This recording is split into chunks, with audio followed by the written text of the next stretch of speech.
And we are live. Hey, Concrete. Hey, babe. Hey girl, what's going on Hey, with what's you? up, Hey Miss ladies? Faith. What's going on, ladies? Oh, honey, it's the weekend. It's almost over with. How was y'all's weekend? My weekend has been pretty good. I swear it's always so busy though. Like I literally I need a day in between. Like what is going on? Honey, late night, early mornings, Curlin had me up to damn 4 o'clock this morning baking cookies and child. Um, He getting you yeah, ready for that wife life. Go ahead, bro Curlin. I see you. Go ahead.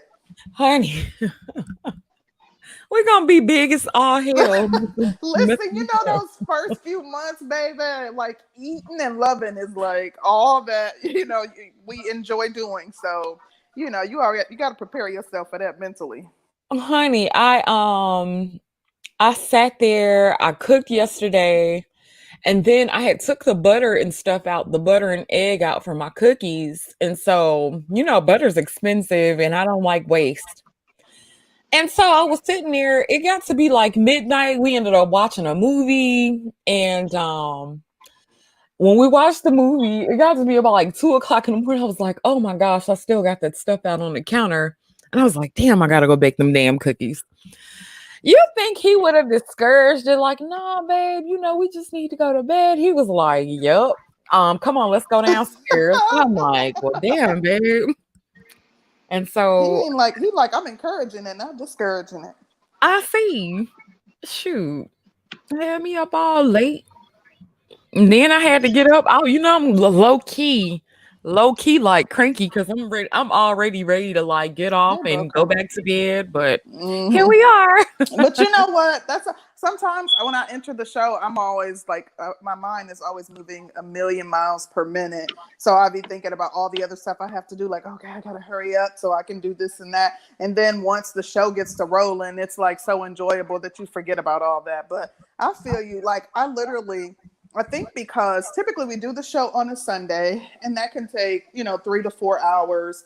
And Saturday is like our only full day that we have to ourselves, so that kind of, I think, makes Yes, the weekend seem shorter too. But it's at least we're doing something we enjoy doing. that is facts. Faith, What what? about you, Faith? Yeah. Girls, my weekend started off kind of rocky. I was over there at D Darrell's last night.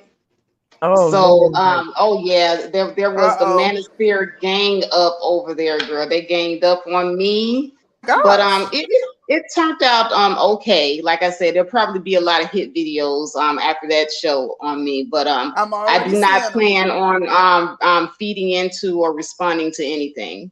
So my weekend is going to I be would say, fabulous. yeah, that's the it took me a long time to kind of get to a point where I didn't respond to, and I still be responding to drama myself.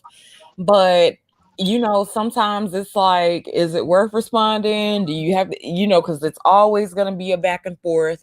It's always some drama to be had in the space, and it's draining. It's really Yes. draining sometimes, and so it's like, do I want to keep engaging with people at certain levels? Because I like the fuss. I haven't got to a point where I realize I really do like the fuss, but um I don't want to fuss into to where I'm tired. You know what I'm saying? Right. And see, it exhausts me. I don't like arguing back and forth. I do not enjoy it at all. Me That's either. Uh, the I'm the reason why same in way. all Oh these gosh, it years drives me I've crazy. never done a beef video because I don't enjoy the back and forth.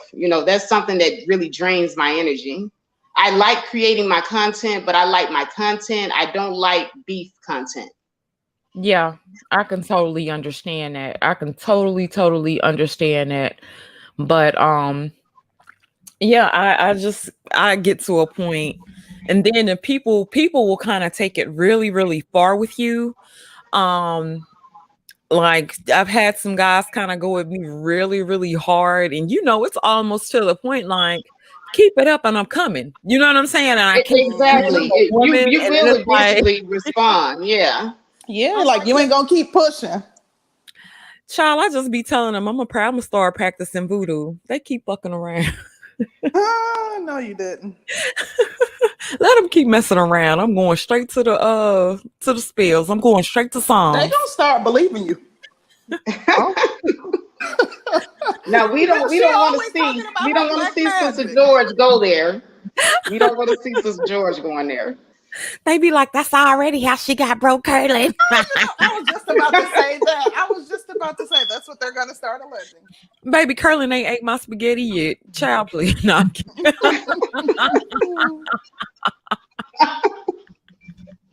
God forgive me, y'all. It's Sunday. Hey, Mac. What's up, lady? Hey, Sister George, how you doing?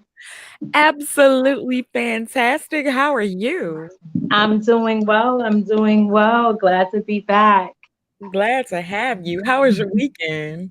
My weekend was cool. I actually was home and I sew, and so basically I spent the weekend turning my apartment into a mini sewing studio. So I'm excited. I'm gonna be So making some projects and YouTubing them and all that good jazz. Okay, very, very nice. What you be sewing over there, girl? You making clothes, pillows? What you doing? Mostly clothes, dresses, jackets, like actually, but I could sew just about anything. Yeah, we're gonna need your info, honey, because we like some sewing, child. I like Okay, some I got custom you. pieces. How you doing, Faith? How you doing, Miss Rose? hey, boo. Some measurements Hey, over that child.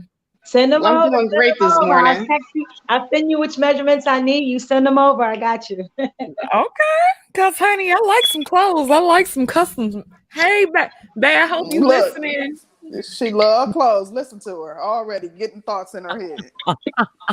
Facts. Concrete. I gotta get them bridesmaids dresses. How somebody Nene said bridesmaids. Not bridesmaids, bridesmaids. Bridesmaid dresses. Oh, you getting married? Congratulations. When Yeah. is the wedding? Honey, he keeps pushing it back. We was gonna get married in like 2. No, I'm kidding. I'm just talking. Somebody actually wished that I would be engaged forever. Shout out to Bernard and Oh, wow. that I would stay Wow. engaged Now, that's forever. some Really? hating mess. That is some hating mess. Yeah, so I'm That's what like, the black men out here doing to us, wishing that they have lifelong engagements and never get married. yeah, I was Wow. like, oh, word, that's how y'all feel. That's deep. That's deep. I'm already over 40 and doing it. So, Listen, that ain't I nothing was but trying some to get his hateration, ass but you down look the aisle good. this weekend, but he Oh my wouldn't God. go. Oh, well, that wasn't supposed to happen, Sister George. You were supposed to be stuck at the wall. Yeah, the way they tell Honey, it. The way hell, they I'm tell it. surprised too. I was like, are you sure? You sure? Listen, don't be asking no questions. Just take the ring and hurry down the aisle. No, girl, because I ain't got time to play. Oh my They keep God. telling me. You know what I'm saying? I'm like, you sure? Me, right? Like, That man, okay, sure. You I'm think crazy, right? he ain't evaluated everything and thought long and hard? He seemed very I was analytical. like, He showed. I'm crazy as a box of rocks, honey. I'm crazy. Like, I ain't like stab you crazy or jump out the Oh, crazy, but but I got space. Pokisha will make an appearance every once in a while. Oh, facts, but only if we gotta send something back at the restaurant or whatever, or I gotta call the phone company and get the bill reduced, I will go off the end. Black women are good for getting some shit handled over the phone. You know So what? somebody That's mess true. up that bill.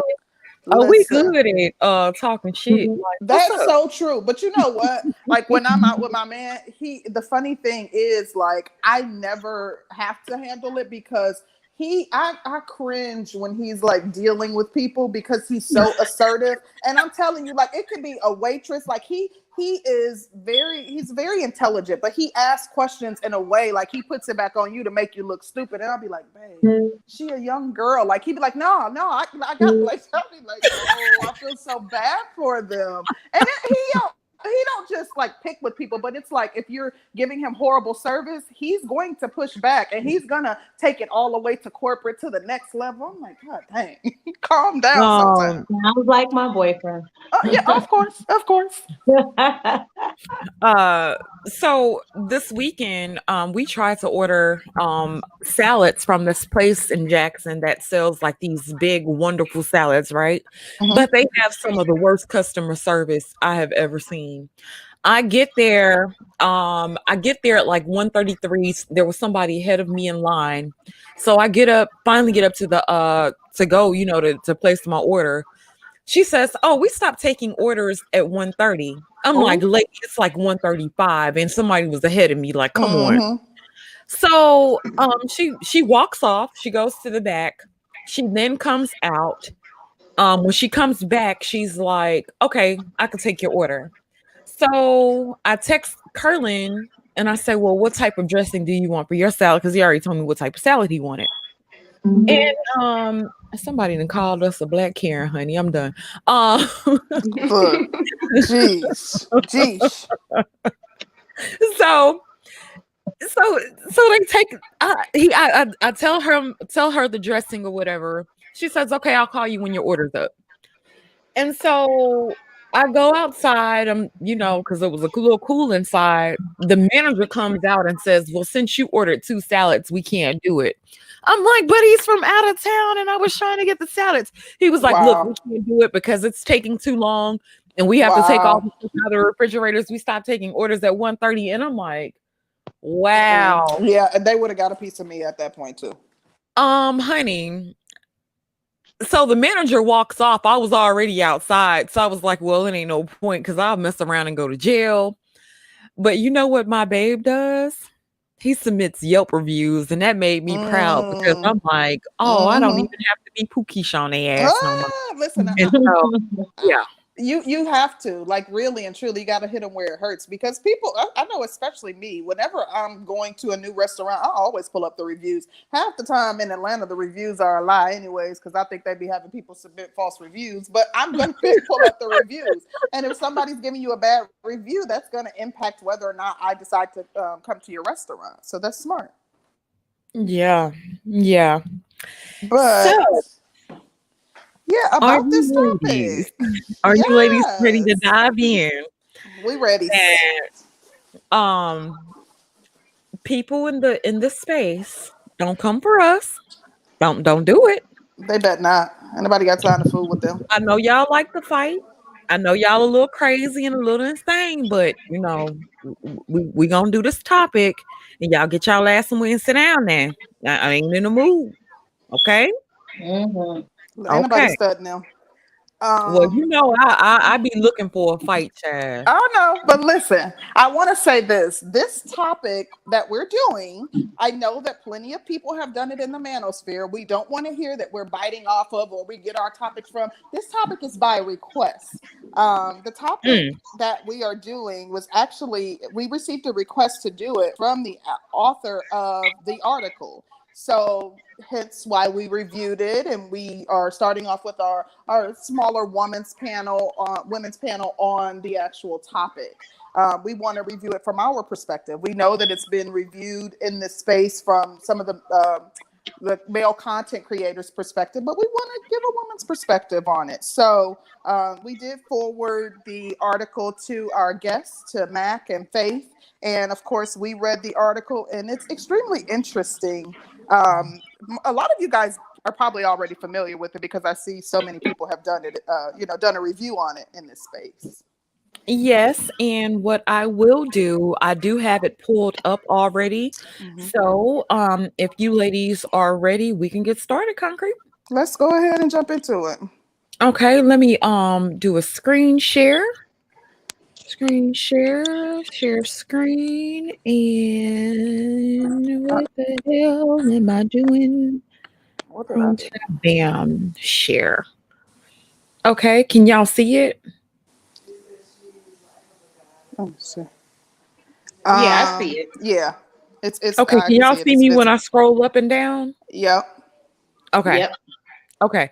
Well, concrete. Can you go ahead and You want me to do the honors? Are we reading it from the beginning or just kind of? well, we can just kind of jump off into it. What do you ladies think of The women title? getting, yeah. Yes. So the actual title of the article, for those who are interested, if you want to go out there and find it, is "Are Economically Unattractive Black Men Hurting Black Women's Marriage Prospects?" So if you want to, we could just start with that question. This article is very interesting. So I do recommend that for those of you who find this matter one of interest, to go out and find the article. We'll read a few excerpts from it for sure. But why don't we just start off with that basic question? Are economically unattractive or broke Black men hurting Black women's marriage prospects? Or Black men who are not financially sound, should I say? I would have to say yes. Ooh. If you're, right out the bat, because, if you remember a while back when Oprah, I hate bringing up Oprah because I know that's going to open up a can of worms here. That's a trigger word around these parts. But remember when Oprah had those professional women on her show, and they did the interview of the professional women, and one of the main things that they were saying is that they could not find men on their educational level and also on their financial level. So when that show aired, there was a lot of angry pushback from Black men, talking about their standards were too high. I don't know if you guys remembered that maybe they need to look at the blue collar men and all of this type of stuff. So now you fast forward, 20 years later, we're still having the same issue. But I thought it was interesting because there were discrepancies between our race of women and other races of women. And Right.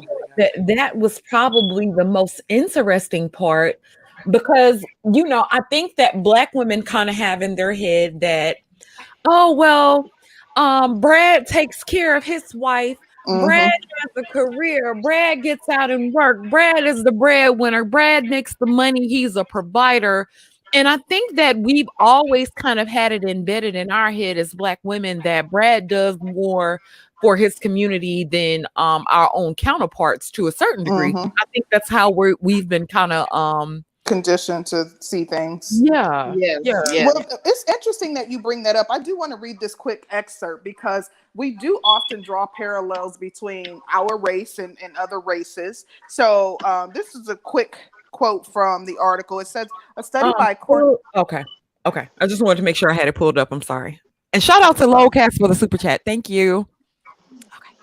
So it says, a study by Cornell University researchers found that a large number of American men do not earn adequate incomes to provide financial security for a family and therefore are not economically attractive for this generation of women to consider them as viable marriage partners. The study, Mismatches in Marriage Market, found that men who had not gotten married earned 58% less than those who did, and that women are facing a surplus of men who don't have stable careers or incomes. Now, I find that interesting because we often talk in this circle or in this space about the fact that if something is impacting our country or society at large, it impacts us doubly hard. And I think that just taking this into consideration and thinking about how that translates to the Black community, we have to keep that in the back of our mind. What do you ladies think about that specific point that was made in the article? I personally, in general, I actually agree with the article overall, but what I will say is, to some degree, the fact that they included other races, it made me think, actually it was the white comparative, but it made me think that all of it, and I'm not defending Black men, but I don't think all of it is the Black man's fault. And I say that because I was having a conversation with some friends and myself over the weekend, and we were talking about employers and working for corporate America and having jobs and having careers and things like that. And the unfortunate reality is that Black people at large do not own and control or have the ability to employ Black people at mass numbers at corporate levels the way white people do. And so with the exemption of those Black men who don't choose to educate themselves and who don't choose to get out there or, learn trades and make themselves viable and, establishing themselves. I'm not exempting those people, but for those who do, Black men still are subject to determination by white ownership, white power at the corporate levels. And I won't, excuse me, I don't want to take that away, that there are Black men in this world who are educated and are qualified, and maybe they have to compete with Brad or Tom or John, or if they do get the job, they're getting paid 30% less than what Brad does or John does or Tom does. And that's a white power structure problem. That's not a Black person problem. So I do think that in these numbers, there is a percentage that belongs to that group.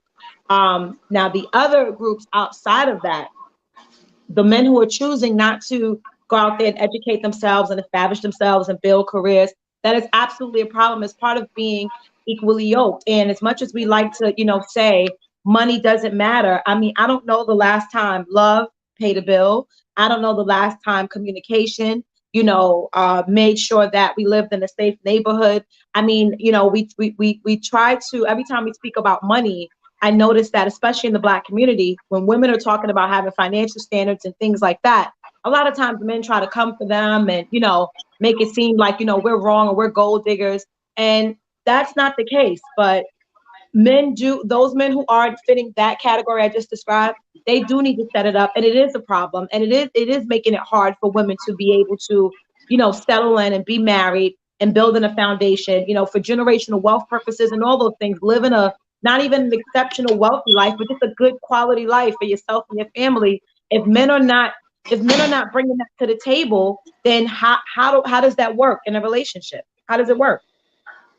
Shout out to Ray Alexander. This was actually his topic that he submitted. So thank you so much, Ray Alexander, and thank you so much for the super chat.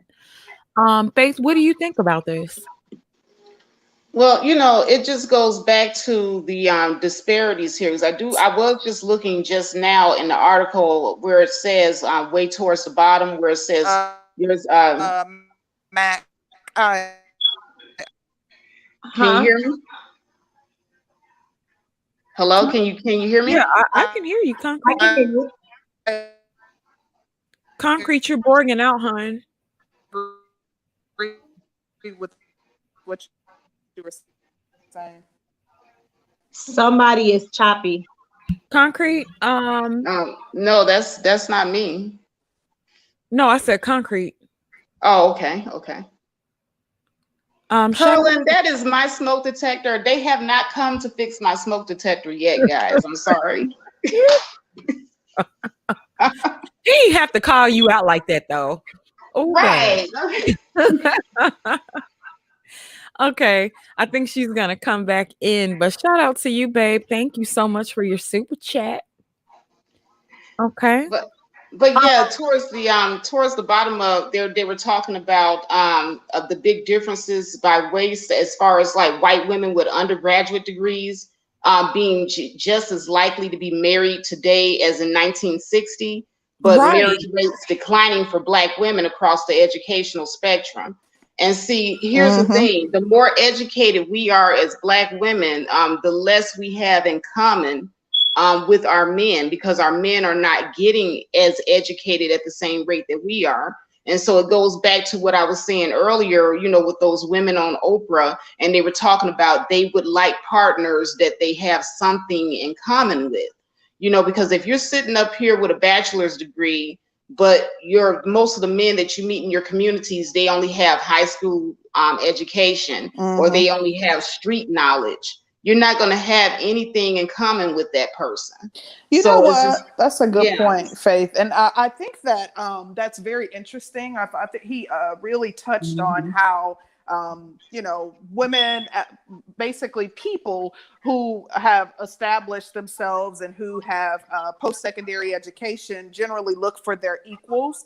I think that with especially a lot of the stats I think that were quoted were from 2010 or like older stats. It'll be interesting to see what type of stats we have from the current year. But I think that it is interesting, and it is something to be mindful of when you think about the fact that we have Black women as one of the largest growing groups of people that are educated. So if our counterparts don't have the same level of education, then of course that will in turn impact us.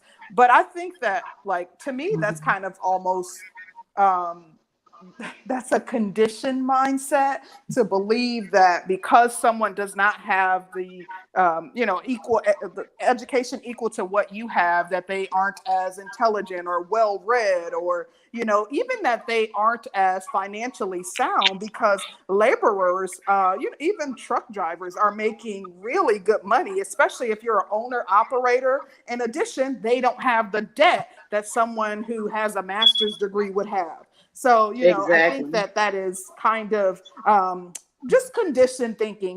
We've been I conditioned agree. to think that if someone doesn't have a college education, that they're not as smart, that they won't do as well financially, and that's not always Absolutely. the case. And that, right. And I agree. And that's why in the statement I made, I mentioned things like picking up a trade and things like that. And so, you know, being able to do well for yourself doesn't solely lie on how much you educate yourself.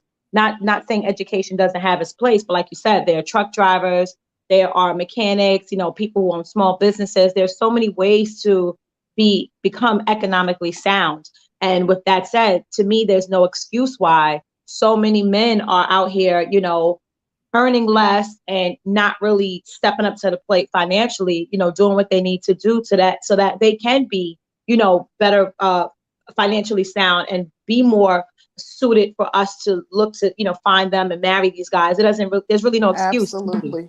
And you know what? To that point, also, Black men aren't given the same opportunities that Black women and white men and white women are given. Even Black men with degrees find it more difficult to find suitable work than their female counterparts. But at the same token, are we ignoring the fact that our counterparts, and I'm talking about other races of women, these things aren't as big of a deal to them, because I think they're recognizing that they have to be the ones to work beside their men in the first place. To actually have something in the United States, most most middle class neighborhoods usually require two incomes. Good point. And Especially so, today. Yes. yeah, so when it's requiring two incomes and a man's education and what he does for a living, like if he doesn't have an education and what he does for a living, um, excuse me, doesn't really matter to our counterparts, does that say something about us as women and what we are placing value on? Well, you know what, though? I feel like most of us come from very meager beginnings, come from, we Mhm. grew up poor. So, like, we are really, really just trying to um, move You're choppy again, Yvette. away from that. I think that it comes from the poor mentality and wanting someone to take us away from, our humble beginnings, and we don't want to go back to the hood. So, like, that security piece is of vital importance to us. And most white women didn't necessarily come from the same place that Black women did. But that is a good point. Shout out to Bait again, coming through on the super chat. He says the education thing is not just Black folk. It's Western society. It's a Western society thing. I mean, Tammy Loren got roasted to oblivion for the same thing. Um, well, I think she got roasted because she was saying that the men were basically dogs, and they weren't checking for her. I don't know. And shout out to Taylor Scott. She says white people are regular as fuck and work regular jobs. Well, she didn't say S. She said S. F, but you know how I am. Thank you so much, Taylor, and thank you, babe. Yeah. So, what do y'all think about that?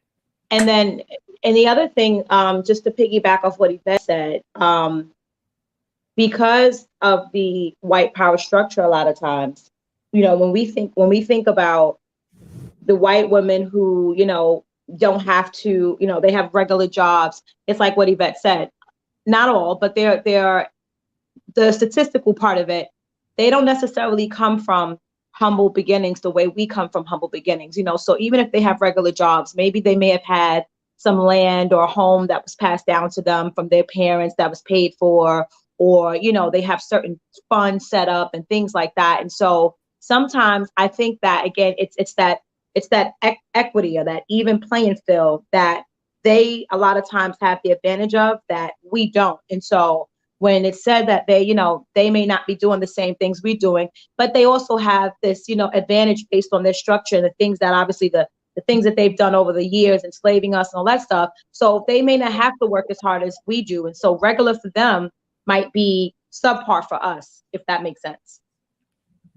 It's interesting. Like I said, it's interesting to look at what our standards are versus what somebody else's standards are.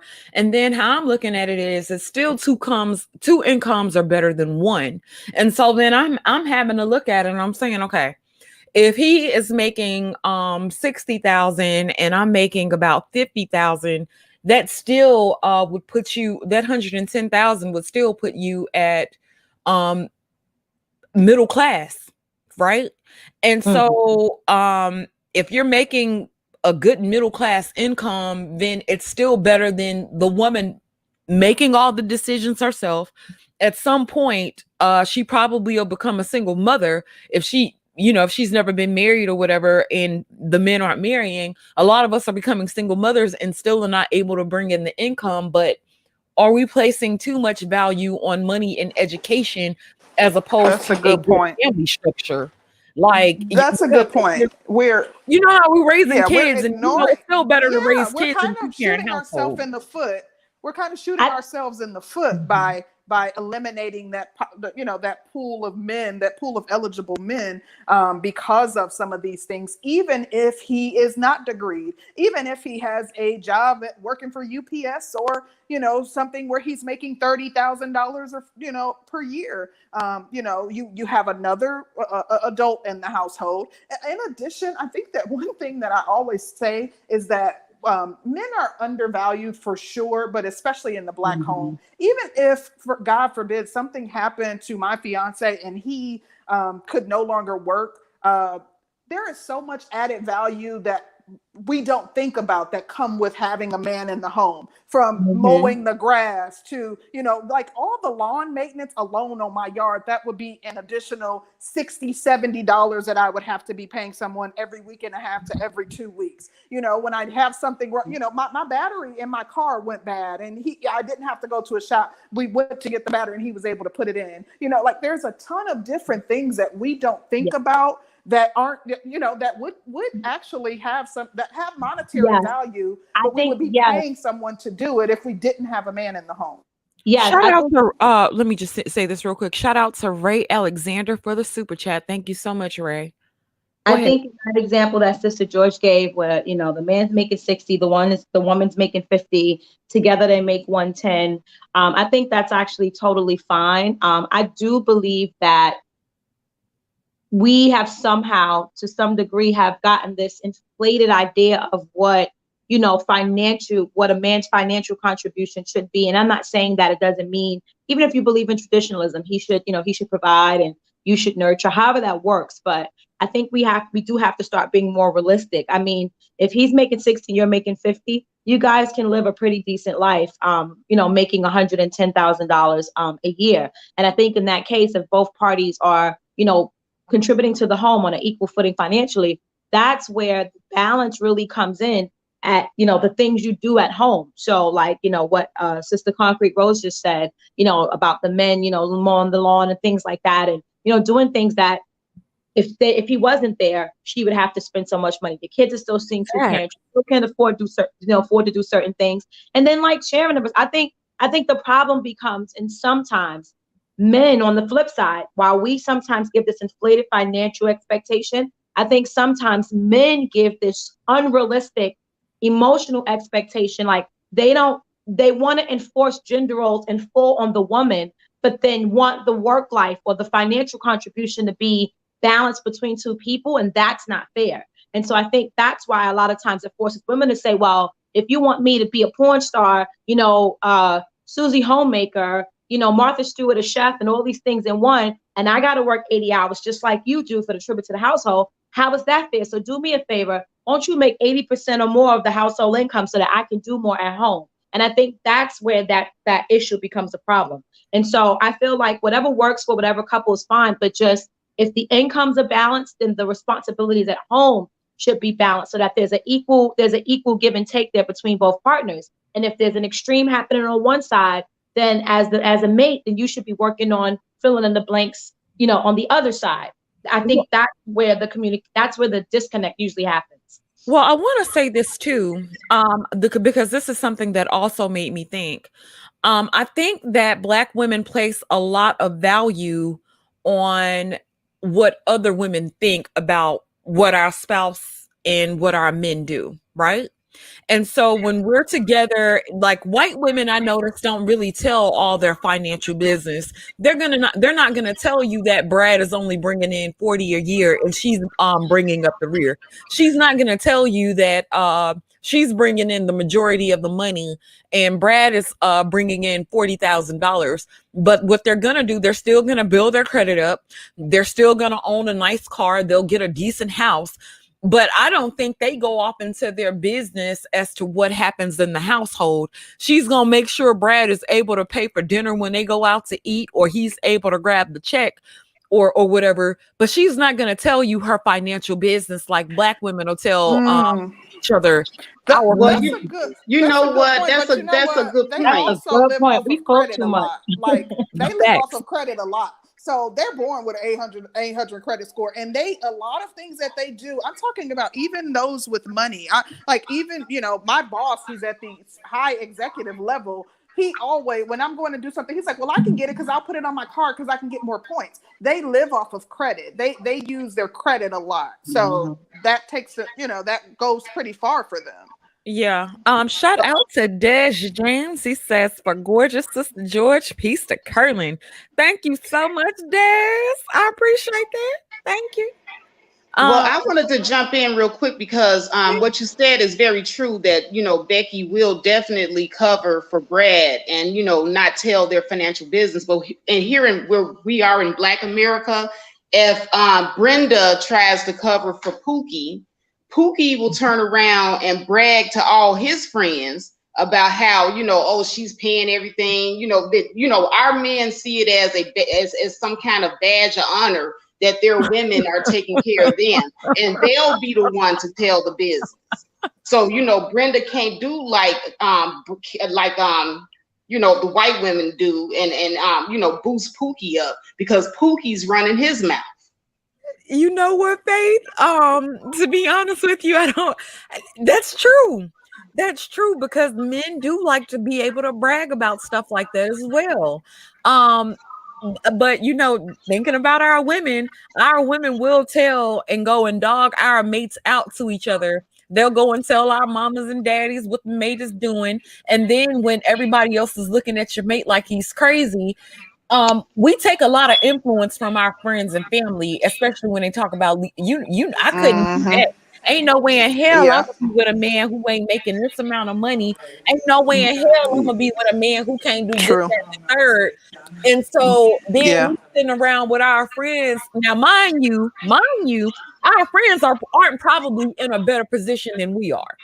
I got a story. Becky's telling somebody, but Becky's telling her therapist, whereas we tell Keisha now. Right. And that's exactly true because I have a story to tell. And this is a true story. One of my friends, she did just that. She was, engaged to this guy, and we thought that they were doing great. We thought that her guy was just taking all great care of her because when we would go out on couples dates and things of that nature, he was always paying for everything for her and for the rest of us. We didn't know that was her money until he got with, the rest of the guys.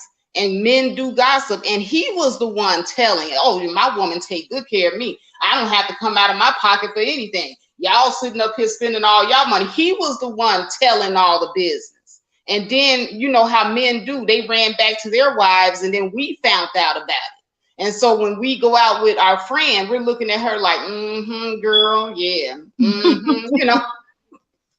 So it happens. It happens more times than a little bit. That's the reason why I say, you know, the way that we do things as a group, you know, we are not on code like Karen and Brad are. Karen and Brad definitely have a code. We don't. Get on code. Absolutely. That's I think that's the bigger problem than anything. We need to learn how to get on code like they do. Yes. Shout out to T3. He says, why can't Black women make slightly more than their husband? You know what? I actually think that that's the case sometimes, a lot of the times. Shout out to BAP. Hey, that. She says, I don't think being broke is the biggest issue. To be honest, it's the morals and lifestyles. You can work with the income in most cases. Well, BAP, this is the Thanks thing, for the though. super chats, guys. Yes, this is the thing, though. A lot of marriages end due to finances. A lot of them. Shout out to Ray Alexander. He said advanced education would help more Black men to become competitive in the information economy. Education and income are correlated. So much for those super chats, guys. Okay. Concrete, do you want to read any more of the article? Yeah, I have a few more excerpts that I can read. Give me 1 second. I had one that was actually on something that we just talked about, and I thought that it was really interesting. So let me pull it up. It says, I just had it up. Okay, so this is one section of the article, and he says, one reason well-educated individuals end up in more affluent households is that they are more likely to be married and therefore to have two earners. College-educated women are now more likely to be married than those without college degrees. Now, this is where he's talking about women overall. He's not specifically talking about Black women. He said, but there's a big difference. There's a big difference here by race. White women with an undergraduate degree are almost as likely to be married today as in 1960. That's crazy. But marriage rates are declining for Black women across the educational spectrum. A Black woman with an undergraduate degree between age 35 and 45 is 15 percentage points less likely to be married than a white woman without an undergraduate degree. I found that to be very interesting, and it kind of tied into what we were just talking about. I just didn't have an opportunity to chime in. Do you ladies think that in those cases, one of the super chats just said that, do you think that in those cases where, you know, the degree doesn't matter, how it says white women are still more likely to be married with an undergraduate degree either way, do you think that that has to do with the moral compass, or, you know, maybe the non-financial things, how the roles work in the house, the lifestyle that the couple wishes to live? Do you think that that plays a part in those scenarios where if the income is lopsided, or if the value isn't placed significantly on that, do you think that makes up for it somehow? And I'm sorry, let me add, and if so, do you think there's a difference in how moral compass and lifestyle setups are structured in the white household versus in the Black household? I do think that it's set up differently. I think we're in a culture of where in the Black community, the woman does lead. In a lot of white communities, the man does lead, and it doesn't matter how much the man makes. But now see, with Black women, and I don't know a lot of Black women. I don't know a lot of Black women who will actually want to be the breadwinner and not have the majority of the say. I can't think of any, to be honest with you. That's a good point. When Black women make the money, they expect to be the boss. And if you're making the money if like black women feel like if I'm making the money and I'm putting in toward the household and I'm cooking and I'm cleaning and I'm rearing the kids and I'm having sex on demand, and not to say that, it's not the same on the other side, but black women feel like they should have the majority of the say because they feel like they would be getting cheated if the man was allowed to make all the decisions and stuff because she feels like she's doing just as much for the household. I don't think other races of women operate in that exact same way. I do think other women allow their men to lead more so, but it's I think it's different on our side. Mm-hmm. Well, I can I agree also with them. argue because I live out here amongst a very diverse racial group of people. And I do see, there are some households where it's clear that the woman is making more money, but the big difference is that the men are not making a big deal out of it either. And the men are actually pitching in their fair share as far as helping the women, with the extras, as far as the children and household responsibilities.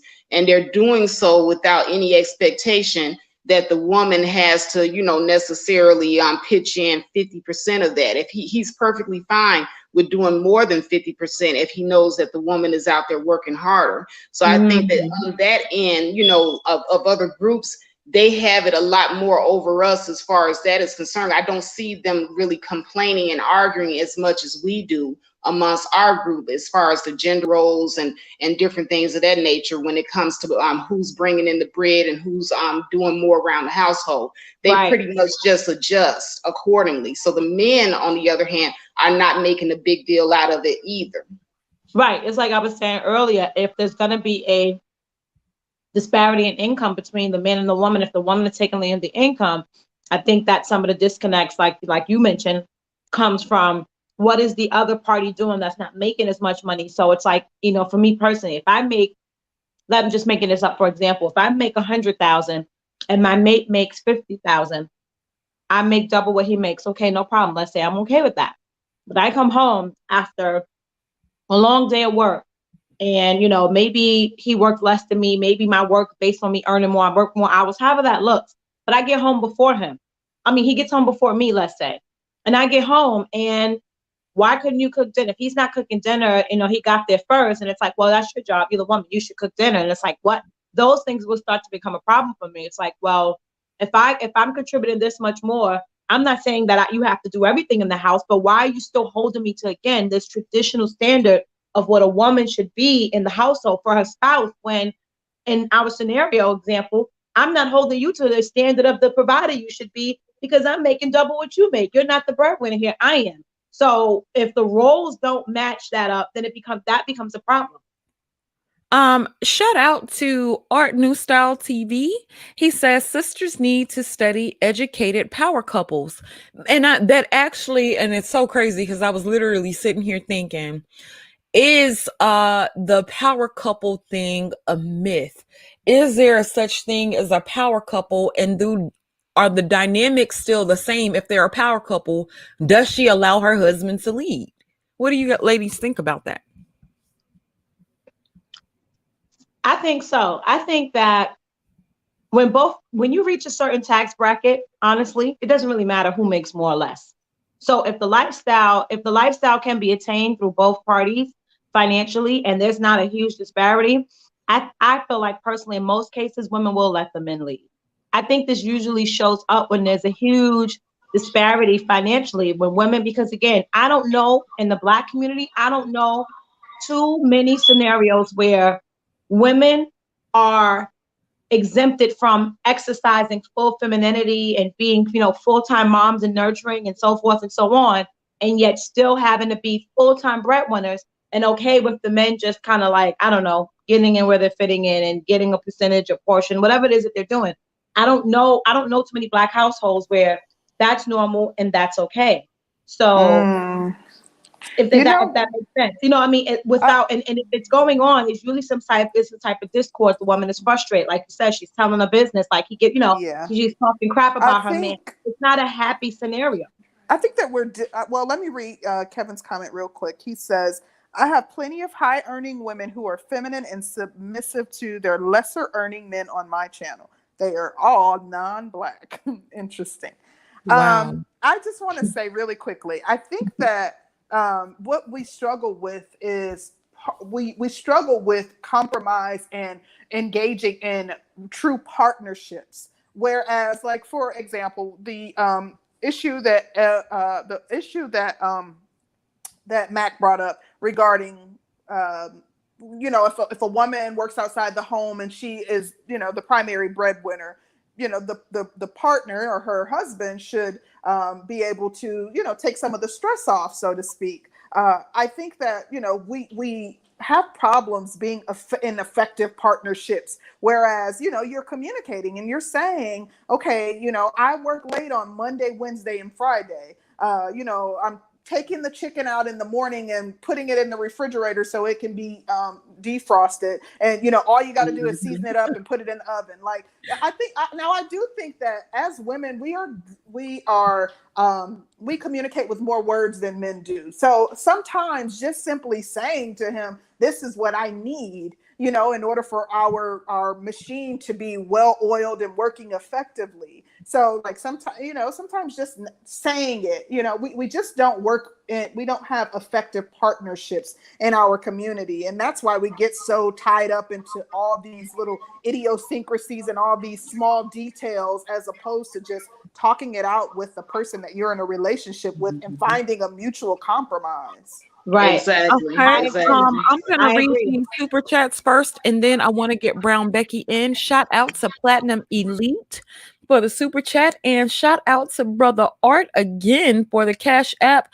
I think it went with his last comment. He said, "Study power couples and change the game." So thank you so much, Art, and thank you so much, Platinum. Brown Becky, what do you have? Thanks, guys.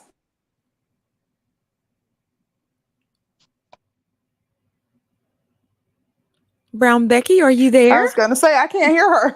Is it just me? Well, while she's getting it together, let me read BAP's super chat really quick. She says, partnership, everyone bringing their individual strengths to produce something greater. Say that, BAP. Absolutely. Absolutely. Mm-hmm. Yes, this is another thing that I wanted to add on to this conversation. Okay, so if you are dealing with a man that is making $30,000 and you are over 40 years old, I think most women would have an issue with that. Most Black women would have an issue with that. And it's interesting to me because most of us don't want to say that our man is making $30,000 and under, because we feel like at some point he should have it together and he should have more ambition for himself.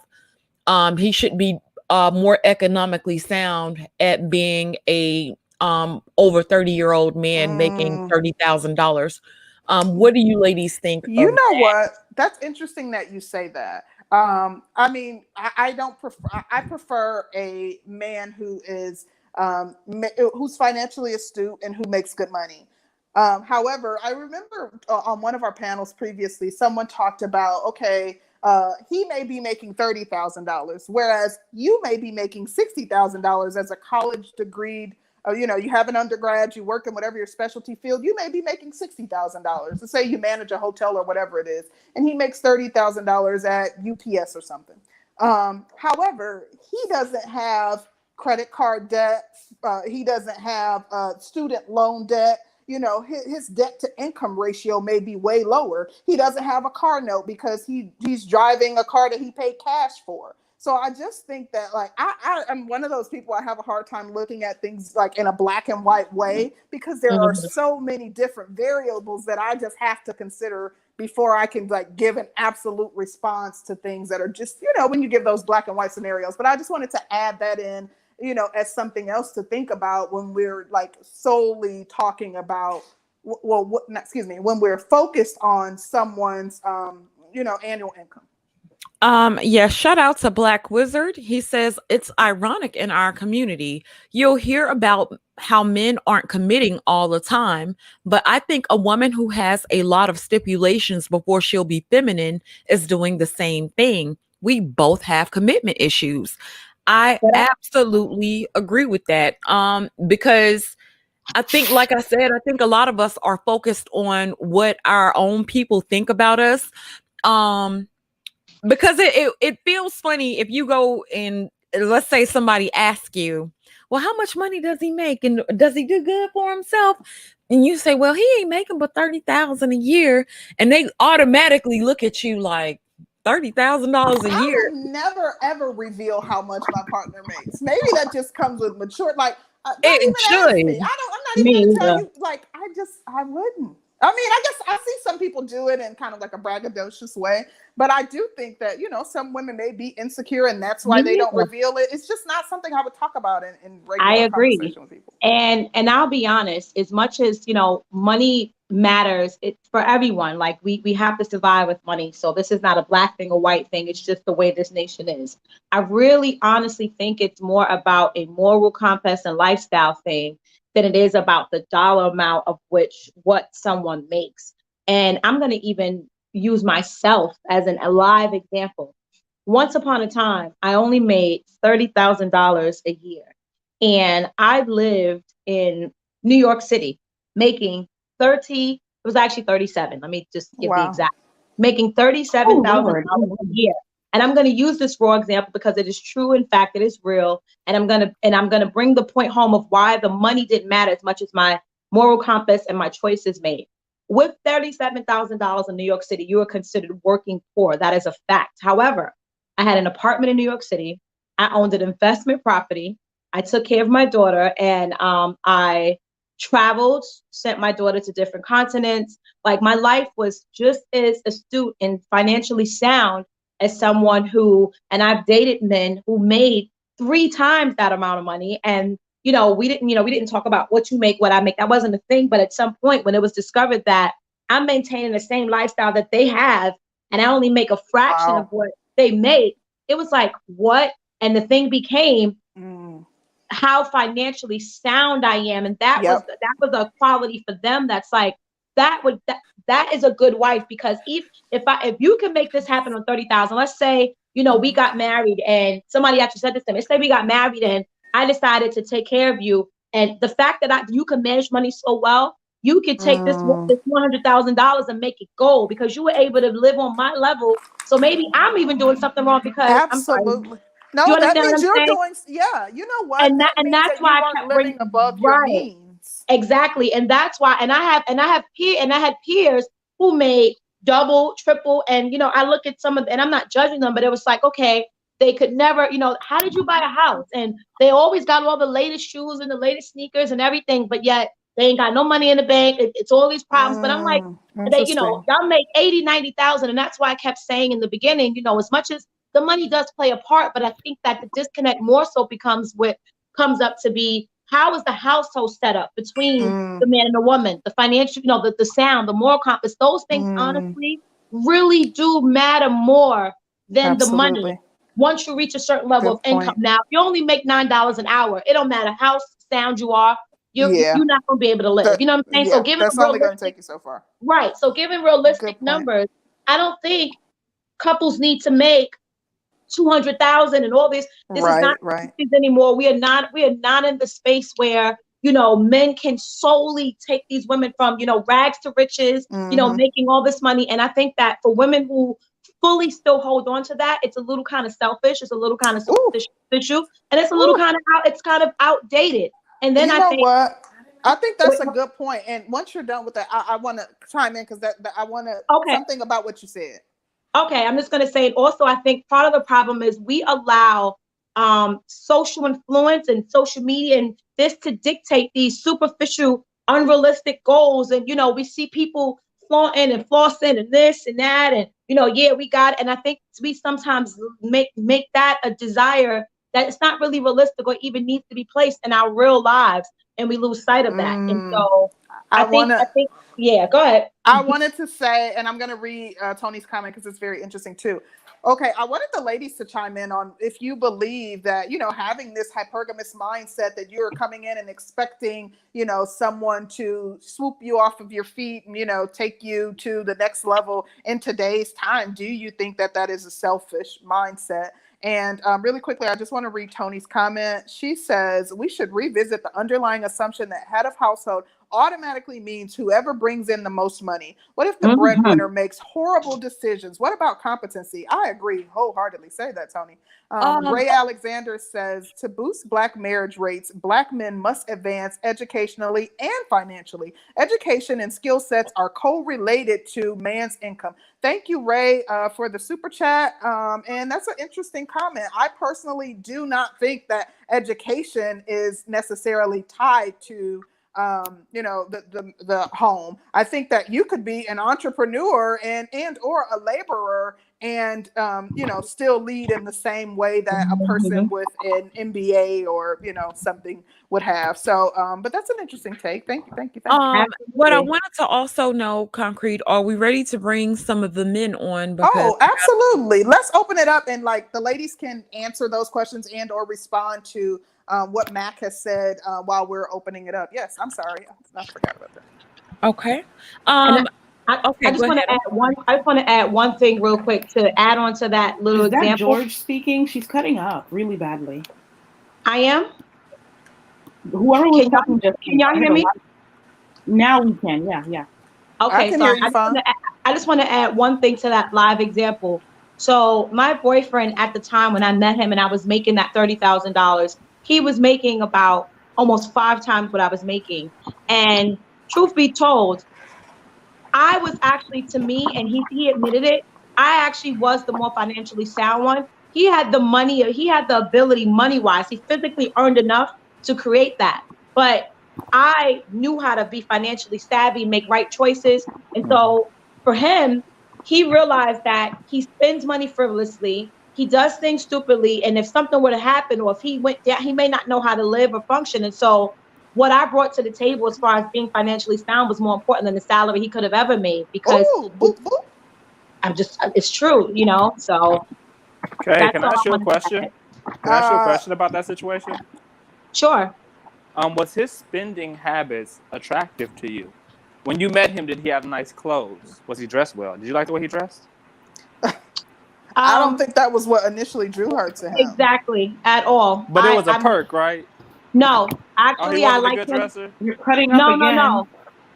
I actually liked him before I physically met him in person.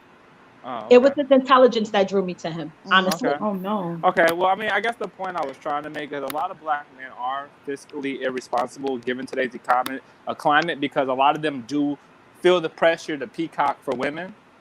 A lot of, you got to have the nicest J's, you got to have the nicest shoes, your car got to have rims on it. Otherwise, nobody look at rims no more. I'm just saying. I mean, basically, it got to be. You got to have some nice things, because you try to approach a woman. You might have $100,000 in the bank, but if you ain't presenting yourself in a Kevin Samuels high class way, she's gonna look down on you just on the initial approach, unless you get to know her some other way. Not the women I fuck with. To answer your question, okay, I had another man there. Go ahead. All right, but can I make a statement right quick before Platinum gets in here and tells us how awesome he is? Yeah, I'll go ahead and drop off. Wait, Complex, we want to hear what you have to say too. Let Archer and then. Okay. For what I want to make one statement. We want to hear what you have to say, Complex. No, make the super chat. I talk to the super chat. Can I go? I'm sorry. Lightbearer Council says, when meeting, how do we gauge the moral of a partner? We all have different morals from our upbringings. That's true. And of course, that comes through vetting the person, getting to know him or her. That's not something you're going to know at first glance. Right. That's true. But let me say one thing about the economic situation in America, and this notion, this belief that Black women have that every other group of women is living high off the hog and basically living off their men. We all can go outside. We see everybody out there working. Let me break the numbers down for you right now. 42% of Americans make less than $30,000. 72% of Americans make less than $50,000. Only 28% of Americans make more than $50,000, and that's men and women. Wow. There is nobody in America right now who is no groups, couples who are living where barely any, unless they're like super rich, are living where just the man provides. And even if you're making 6 figures, in most places in America, after taxes, you only take home $60,000 of that $100,000 after taxes. You have to have multiple streams of income in America. Most people are living where both people are working. There's not if I go outside right now, I'm not gonna have a hard time seeing white women work. They're out there working too. Everybody's out there working. All right. And when we talk about the disparities between black incomes and white incomes, and we look at household incomes, when they rate household incomes, they're not rating the man's income. Household incomes are 2 or more. So they're rating the man and the woman, the wife and the husband's income. And that's where the biggest gap between incomes and between races happen, where we fall far behind, because our women, a lot of black women, I've dealt with this too, where they have this belief that a man is supposed to be able to provide. You go on Facebook, you see memes where like, oh, I want a man with this type of energy where he just walks in the house and gives me $500 of spending money for no goddamn reason. Well, that's fiscally irresponsible. Silliness. Yeah, that's silliness. Yeah. But that's that notion we have about manhood. We have this hyper sense of manhood, where manhood's supposed to provide this overabundance of women and of money. But black Americans, women and men, are both disenfranchised economically. And we're both expected to do, well, the women are expecting the men to be in that top 28% of men who make over $50,000 in the whole country. And because of that, we're ending with a lot of women who say the men are not making enough for us to marry them. So since they're not making 50 or more thousand, we're not going to marry them. And we have a large group of single women. And when you turn that over and you look at the household incomes, we have the lowest number of households. The average household income for black Americans are like 40,000 versus whites at 60, Asians is like 80. So like we're doing it backwards. We're expecting too much from one person in this economic environment because we're being too influenced by television, by social media, and by the perception of what a man is supposed to do, and really by gender roles. We are victim to what we perceive as gender roles. Come on. You done yet, bro? Yeah, I'm done, bitch. Go ahead. God damn. Come on, keep it chill. Let's hear from Platinum. It's his life. I'm saying I understand you having problems with women. Nobody's we get it. This is not what we want to do today. We're having a good conversation. Archer, chill out. Come on. Platinum, go ahead and go, and then we'll get Complex in. Okay, well, not the women I deal with. I don't know, ones who post memes like that. I don't deal with women who looking for a man to come home and give them $500. You know, there's a lot of couples out there, a lot of men, mom, dads. You know, it's a lot of men that's at home basically fulfilling the role of that's traditionally of the woman. You know, so I don't get what you're saying. It's not that big a deal about money. You know, it just depends on the women you're dealing with. There's some women, that's what they want. You know, yeah, they want some money. And they will put a charge, but that's a woman that's not really looking for a man. That's a woman looking for a lick. That's a woman looking for a come up. And there's a lot of guys out there, you know, hey, it's a match made in heaven. Maybe they want to spend some money. And I give you an example, these rappers. You see the rappers buying all these trucks, buying all these expensive vehicles, making big deals about these women's birthdays and stuff. You know, these dudes, I mean, they don't have a problem doing it. You know, it doesn't bother them. They look at it like, hey, I got a lot of money, I'm going to spend the money. But normal people, natural people, no. Because it ain't about money. No, ain't no woman. You say our black men hurting black women's marriage prospects. I totally disagree with that. No, they don't. It's not because they're not marrying black men because of lack of money.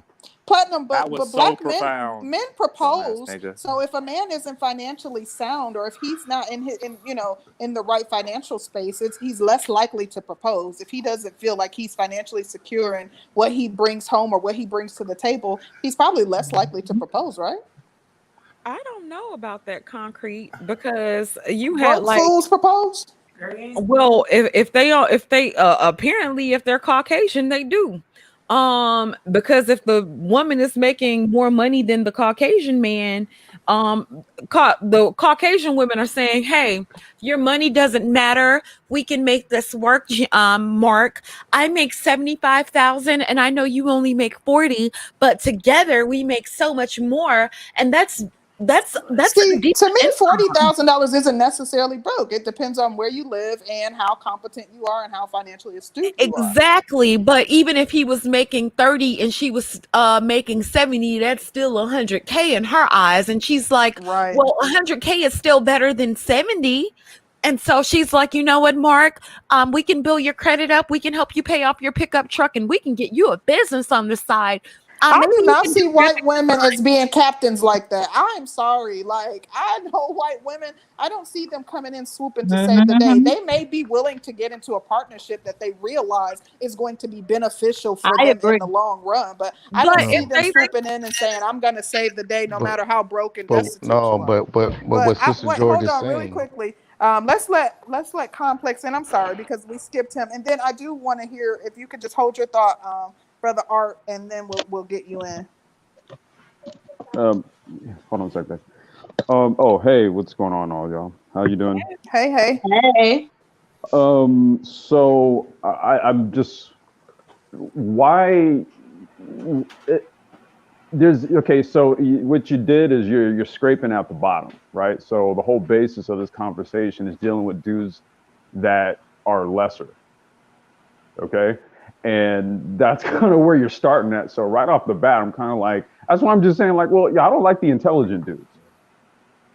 And this is well noted, right? See, so what you guys willingly do is it's like running 100-yard dash, right? And it's like it's you against every other ethnicity of women. And then what you guys do is you say, well, we're gonna give you guys a 10-yard head start, or fuck it, 20 for that matter.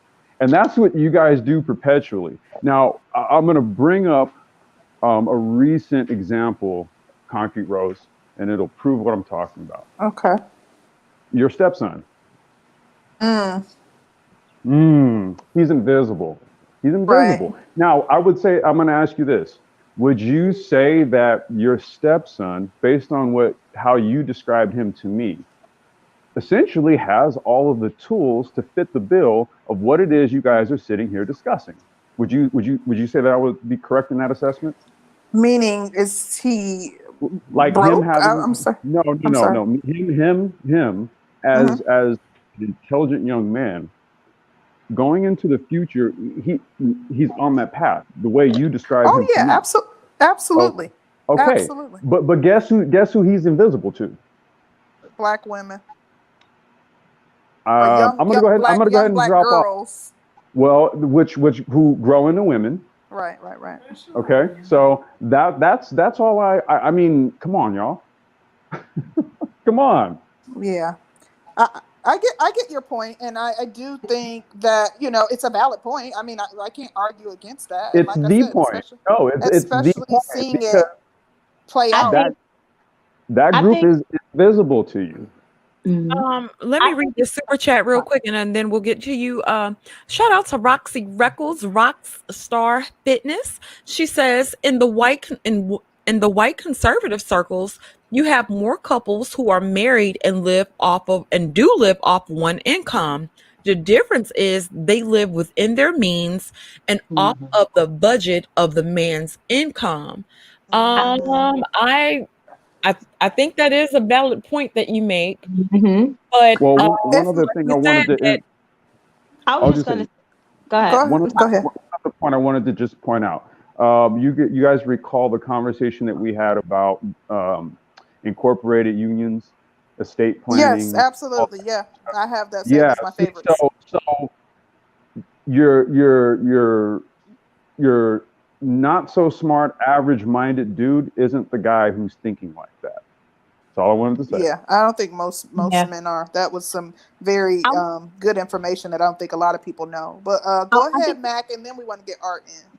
I just wanted to say it's really about balance. While I'm not going to knock any woman or any man for having a standard, a financial one, a moral one, whatever that may be, because all of these things overall play it. They all have a piece somewhere in the puzzle where they fit.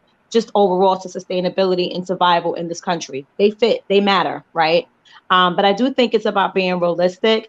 And for me personally, the most important thing that I would look for in a man is his moral compass, his character, and his ability. Because honestly speaking, while money does matter, and I said that, A man with the high moral compass and integrity and character, he knows how to be a man at almost any income level. And I'm not talking about levels Say where, that. and I'm being honest, and I'm not talking about levels where if anybody made that, we all would die. I'm not talking about if you make $3 an hour. I'm talking about just realistic, like, the numbers that were just given by the fellas, making 40,000, which is an average number, 60,000, not inflated numbers like 90, 80,000.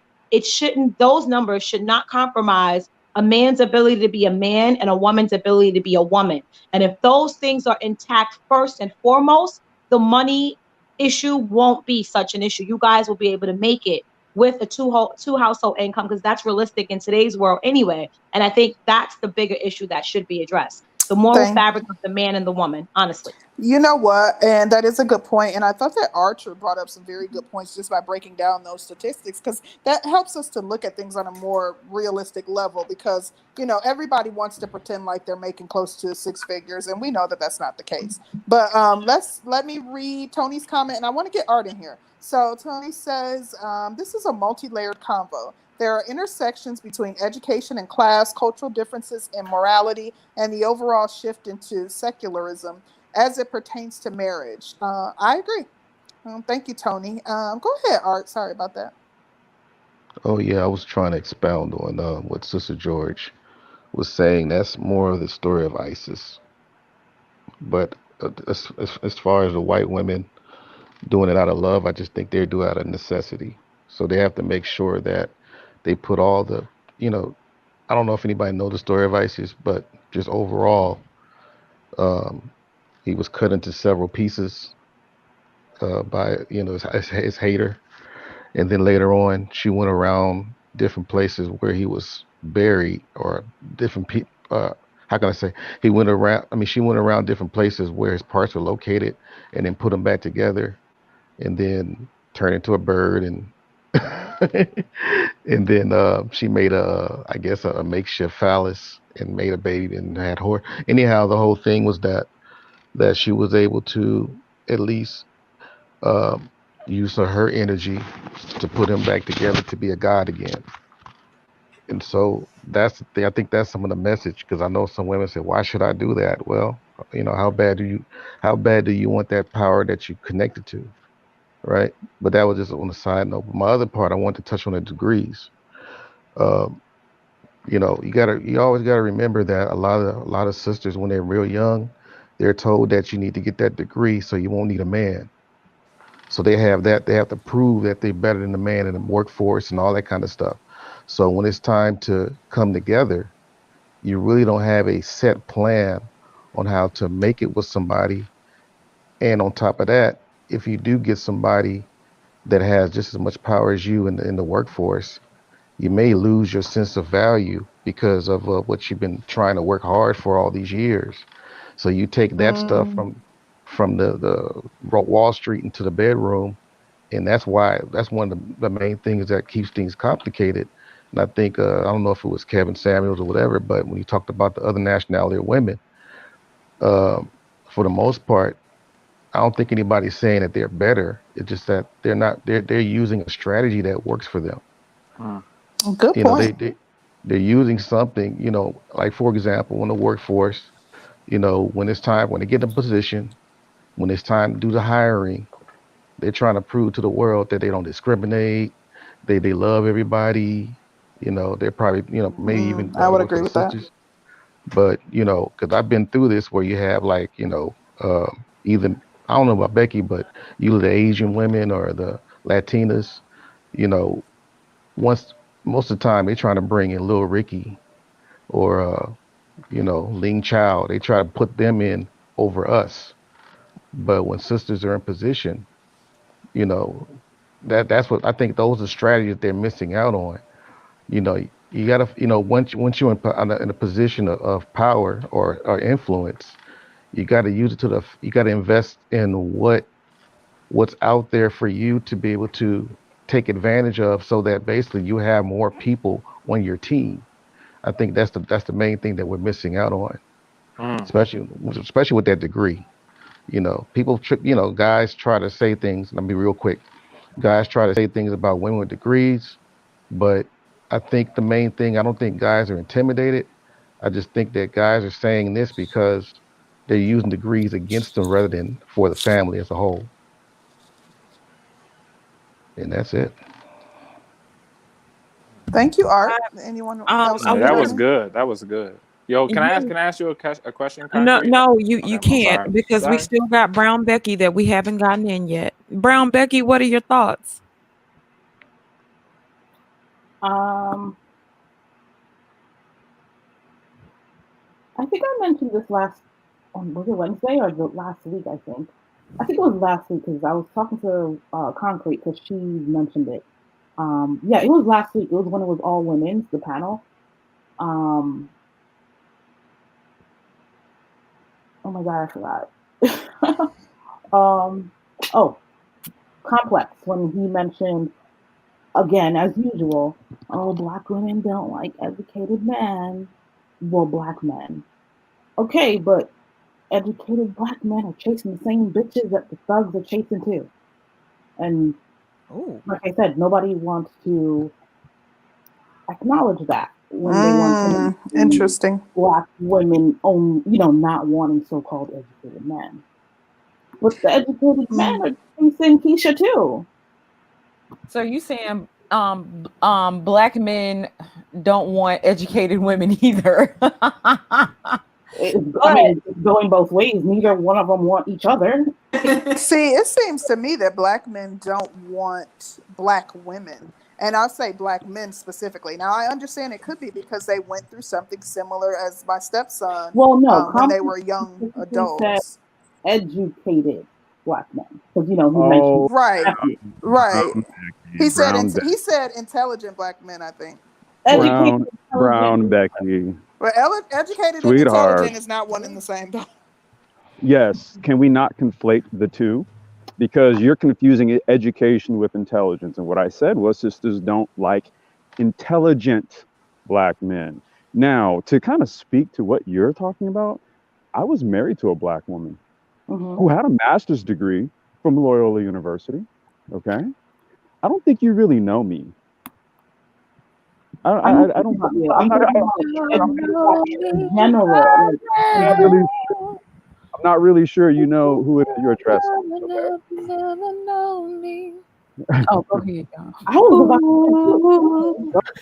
about I'm curious, Brown Becky, why don't you go ahead and continue about what it is that you're perceiving about me, and then I'll go ahead and proceed to correct every wrong perception. Go right ahead.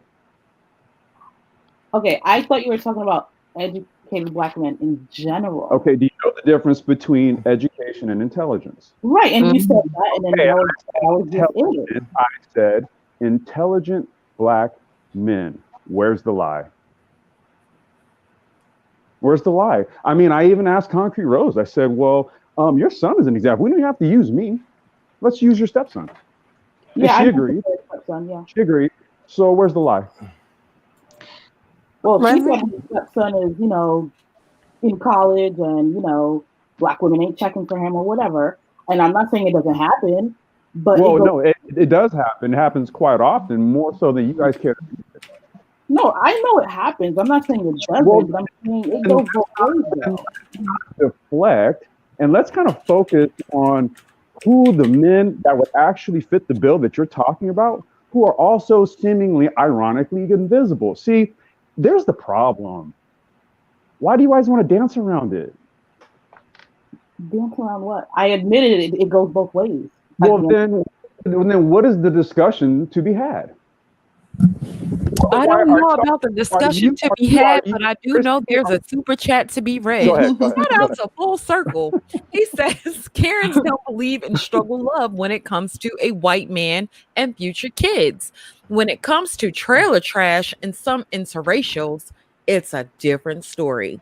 Thank you so much, Full Circle. Thank you, Full Circle. That is a fact. I agree with Full Circle too. Yep. Back in college, I had a couple of white people that I was associated with. I don't want to say friends, but associated with. And I remember that there was like a party that we were all going to go to. And she was supposed to come. One of the girls was supposed to come with us. And basically it was a conflict because she had another party that she wanted to go to. And we were all going to go to this one party, but her, and we were like, well, why are you not going to this party? And she was like, well, the party I'm going to, like, my dad, her dad was like an engineer or something. And long story short, it was like, no, like these are like lawyers in there. It was like she was groomed to anything socially, anything involving other young peers and men. She was taught, like, go find you a doctor, go make yourself available to those men that are set to be astute and, intelligent and wealthy, and go to those parties. We're not going to, you don't need to go to the local party where, there might be a bunch of numbs and nobodies over there dancing and all that other stuff. So that part, what he's saying is actually there's a lot of truth to that in the white community. Their parents, the girls are groomed to set themselves up to go look at successful men only. Yeah, we I don't agree with that.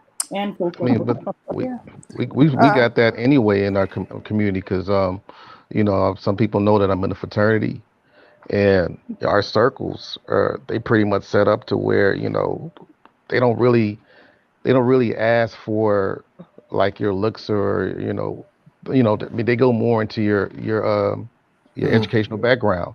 Oh, he got this degree in this, really? I mean, they're really impressed because they know. That's a fraternity and sorority thing, because I'm affiliated with I'm an Eastern Star. That's a fraternity and sorority thing. Oh, That's they do not it, and they do it. They do it within the Masonic lodges as well. Of course they do. But but we're speaking about the larger numbers. They don't. That's not a norm. I'm trying to say, sister, that we have that in existence in the Black community. So it ain't like it's something from outer space. This stuff has been going on since 1906. Yeah. So I mean, we have this, but some people just run away from it for whatever reason. Like Archer J said, things that you look at on social media, TV. Everybody have these fantasies, but they're still running away from the blueprint that still works. But to respond to that, I'm a piggyback off what Complex said.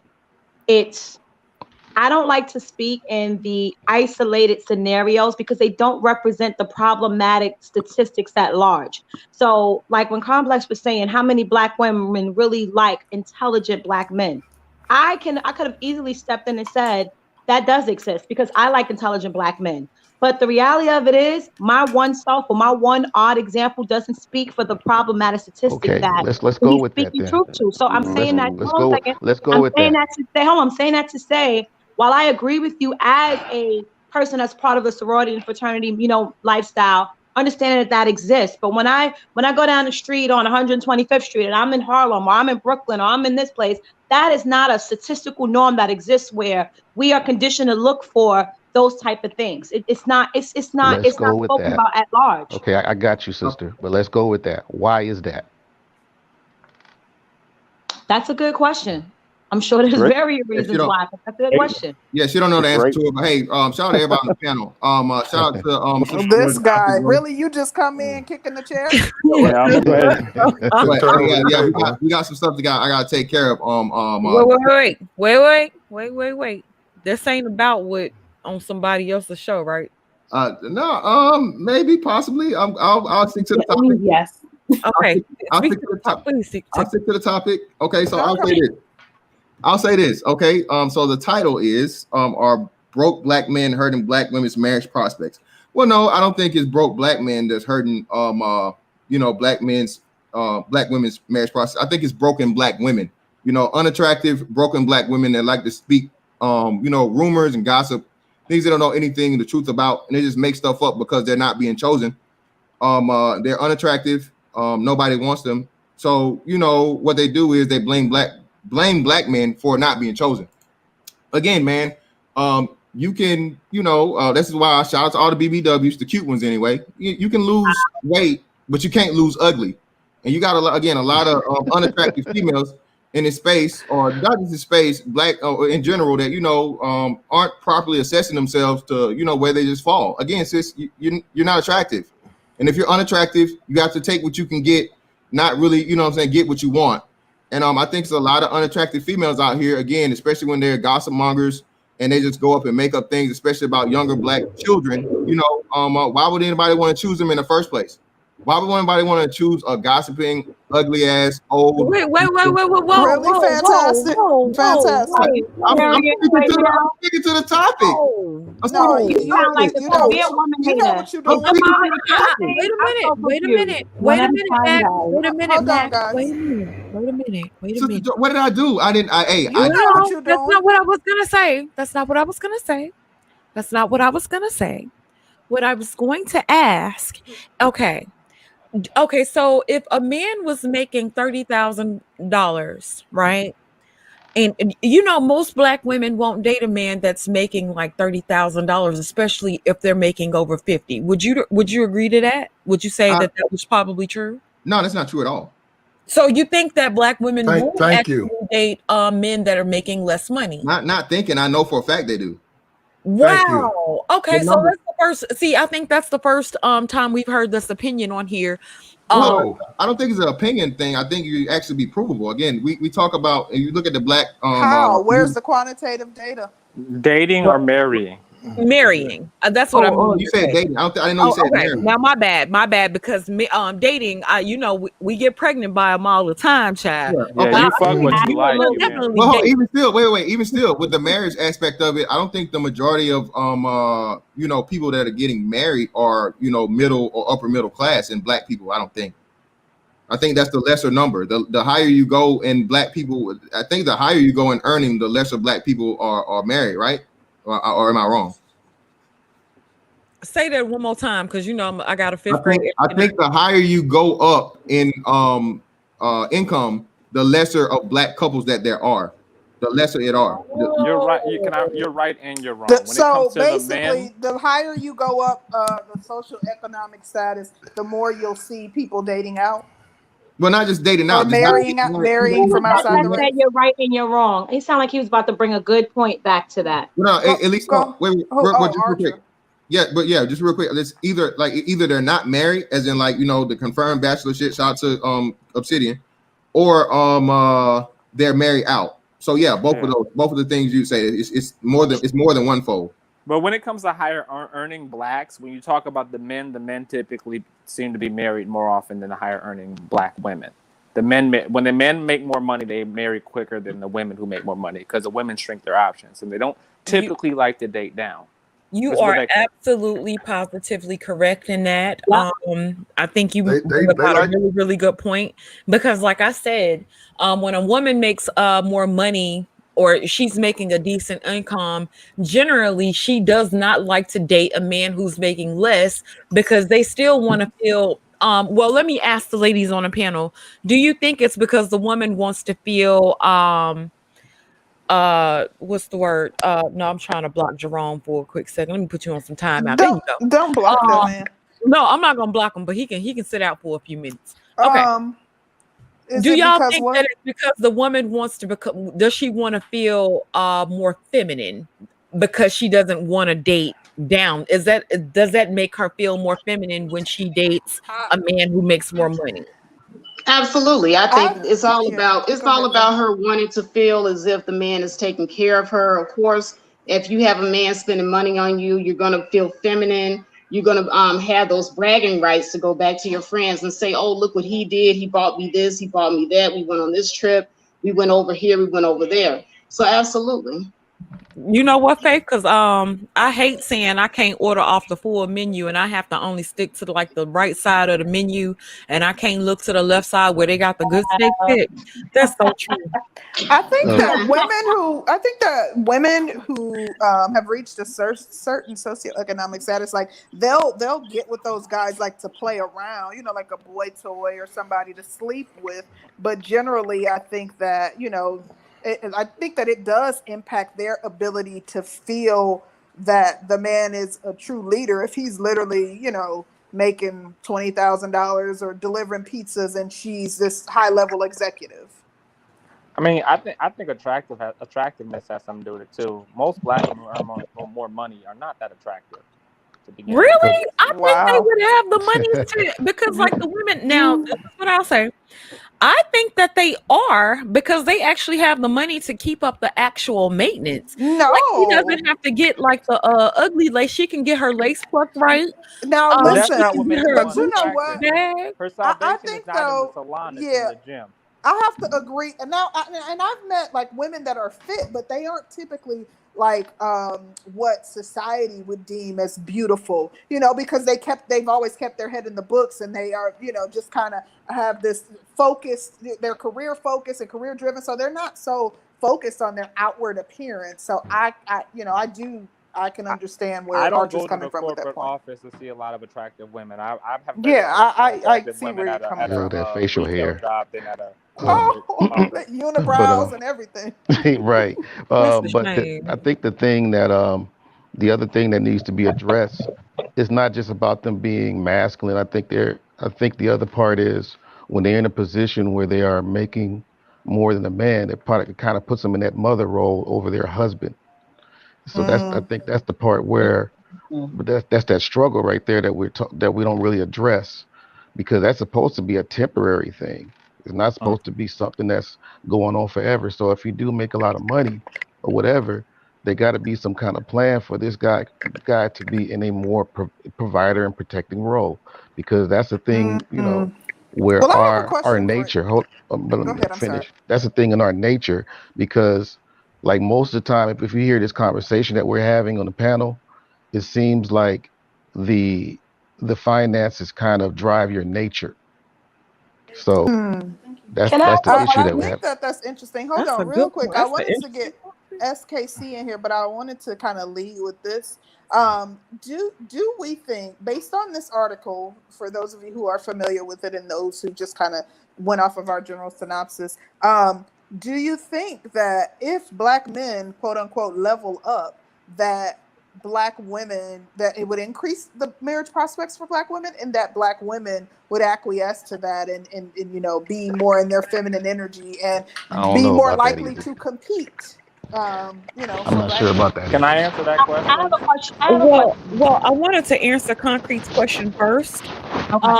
Being that, okay, so I want to say I was on Aegon's panel one day, or I was in his chat, and they were trying to come up with black TV shows or TV shows where the man actually led the household. And it was a very, very difficult thing to come up with shows where the men actually led the household. But I do think that that mirrors our society and our culture. And so I think even if the man is making more money, I think it's still like a thing to where our women aren't as submissive as other races of women. But that's just my opinion. What do you Are you guys talking Okay, currently? let's hear from SKC first, and then we'll get everybody else in. Well, let me read Roger's super chat, and I wanted to hear from SKC. Thank you, Roger. He says, sisters work to destroy their families, and others work to build their families. As long as that agenda is in place, income and education will only fix so much. Husbands and fathers don't have the same level of importance to them. Thank you. You always come with an interesting comment. Thank you, Brother Roger. SKC, what are your Roger? thoughts? Hey, before SKC goes, just a quick question. When you was talking about the TV show thing, is that currently or past? It was past. It was past, and I would I say can think of a few. probably like before 2010 or I can whatever. think of a few. Yeah, I can think of a few. If you Yeah, want to Rock, yeah. the Bernie Sanders show. Yeah, okay. Bernie Sanders. Hold Well, on, Bernie prior Sanders, a after whole old 2010, white man. Wait, I stop, mean, not stop. Bernie Sanders, Bernie Bernie Mac. Mac. Yeah, that's a whole old white man. Fantastic knew who I was talking about. He Nah, plays I heard Bernie Sanders. Oh my gosh, I just whatever. have a quick Bernie question about the Mac. attraction Sorry. factor. I just have a quick question about the attraction factor. This is more for the men. You guys can help me figure this out. When you say there's a lot of unattractive women that make more money, and guys don't usually want the unattractive women, men, do you guys find other attributes other than the actual physical being of the woman that adds into the element of attractiveness? Because I know for women, I mean, physical does Let me matter, but No. there are other Easy. things that That's make an men well, easy attractive. question. let me Yeah. speak on that. Hold on, guys, because I wanted to get SKC's take. He hasn't had a chance to speak. So, Okay. SKC, if you answer either, you can answer both of those questions, and then it's a free for all after that. To answer the question of the title of the show, Black Broke Black Men Hurting Black Women's Marriage Prospects. I would say no because if you have black women that are on that same scale, that if they're broke or on the lower social economical scale, then they can get with those guys and they can get married if they want to. Actually, they could build a life together and build together and grow that way if they so please. For the other individuals, the women who have much more and they're on a higher scale, no, it's the broke black men aren't harming their prospects because they actually have access to a lot of things that should increase their prospects uh, by means of the financial success that they have. They should have a larger business network of people. They should have a larger social network. They should have more opportunities to travel. They should have more access to different events that take place that puts them in the front of other individuals. So all they would have to do is compete with other women. But I think that's the real problem, is that that's where they're finding their difficulty, that even though they have the money to do it, that still doesn't mean that they have the capability to compete on a world scale. Thank you. Appreciate you. And did anyone want to go ahead and chime in on Mac's question about attractiveness? Yeah, hold up. Of course. First off, is Mac a content creator? Is she got YouTube? Not yet. So Mac, I can see your I can't see your face. I can see your body. You got some hips and dips and stuff going on over there. And you look like you're a chocolate sister or whatever. So are you attractive? Yes, I am. You are attractive. Yes. You got an Instagram? I do. Wow, really? Wait, hold on. But I'm gonna tell you something really quick, Mac. This is their spiel. This is what they do. Like when a woman has something to say or ask a question, they do the height, weight, size. Wait, no. Concrete Rose. In order to invalidate what someone is Wait, asking. that's not Mr. Fantastic. Wait, guys. Let me, Concrete Rose. Well, my question isn't something to invalidate. I just want to know their perspective in terms let of. me speak on. I can answer your question. I'm telling you, this is how they try to turn it around. No, if you let me let him finish. No, he's not doing that. Yeah, if you let me explain, I can explain it to you. Again, she brought up attractiveness. Okay. Yeah, no, because someone I can answer it. I don't have to see her. I can answer it. I don't have to see her or see her Instagram. If I as an old look, if you a young man, I can understand. If you under 30, I can understand you want to, I follow you 1,000%. But as a mature man, an older man, I would turn down a 10 who was making about 20,000 a year over an opportunity to be with a 5 that's making about 150. I would take the 5. With no question. Financial status. Financial status is what makes her attractive to you. Well, no, I can tell you this. No, it's not so much. It's the whole situation that it's just the entire minority. Platinum is a minority. I can speak for many men and I can speak for quite a few men, but I'm telling you, you're the minority of men. Okay, so what do you think, Fantastic? No, I'm the majority. First off, Mac, what's your Instagram? Don't give them your information. Why not? Because I know what you guys do. Like I've been all right, I'm gonna follow Concrete Rose. I'm not gonna give my Instagram. But what I will do, but I really would like you to explain this without using me as an example. But I'll actually add a close-up icon so you can see my face the way those ladies' faces are shown. Okay, without having to give my Instagram. But go ahead and answer the question after Platinum. All right, so cool. So anyway, so with the attractiveness thing, listen, attractiveness is king for women, period. Okay. Most men, the majority of men, again, this is science, this is psychology, this is everything. Men don't give a damn about what a woman makes. Okay. Now, if you get into the aspects of personality and things like that, of course, nobody wants a fine ass, just bitter bitch. Okay. No matter how fine you are, it gets to a degree of where you're a headache. No man wants a headache. But the thing and the issue that happens with black women, preferably, again, Mac, even though you seem to be of the dark skin variety, all right, dark skinned females have a tougher issue time. And again, Sister George just said this with a submission aspect. Okay, you get into that. Wait, I didn't hear her say that. So dark skinned women. She didn't say dark skin, but she did say black women. She did say, she said, Okay, but that's I not didn't say dark that. skin.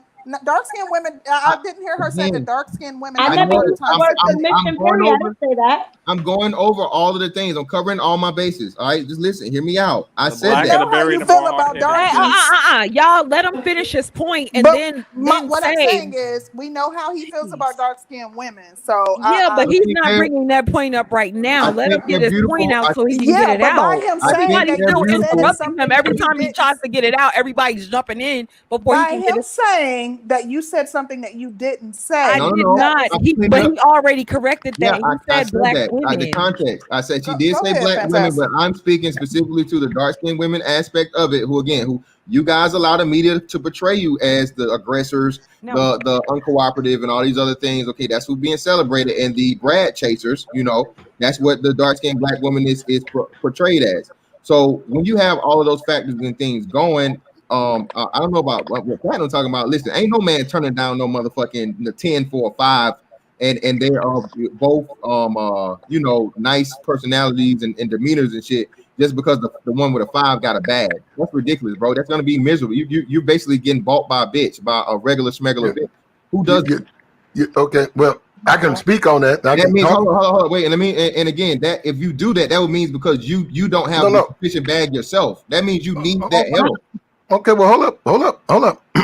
Once a man has went through a certain period of time where he's had all of the fun, busted off, and she done busted off, and she, and all of that, and whatever, say he's divorced. So he's been through the love situation or whatever. He's been through the roller coaster ride, right? At a certain point, his view of his women, it changes, it's adjusted. It's not necessarily that he doesn't want a 10, which that he might be. You're right, fantastic, you're right. There are men, they want 10, they don't care.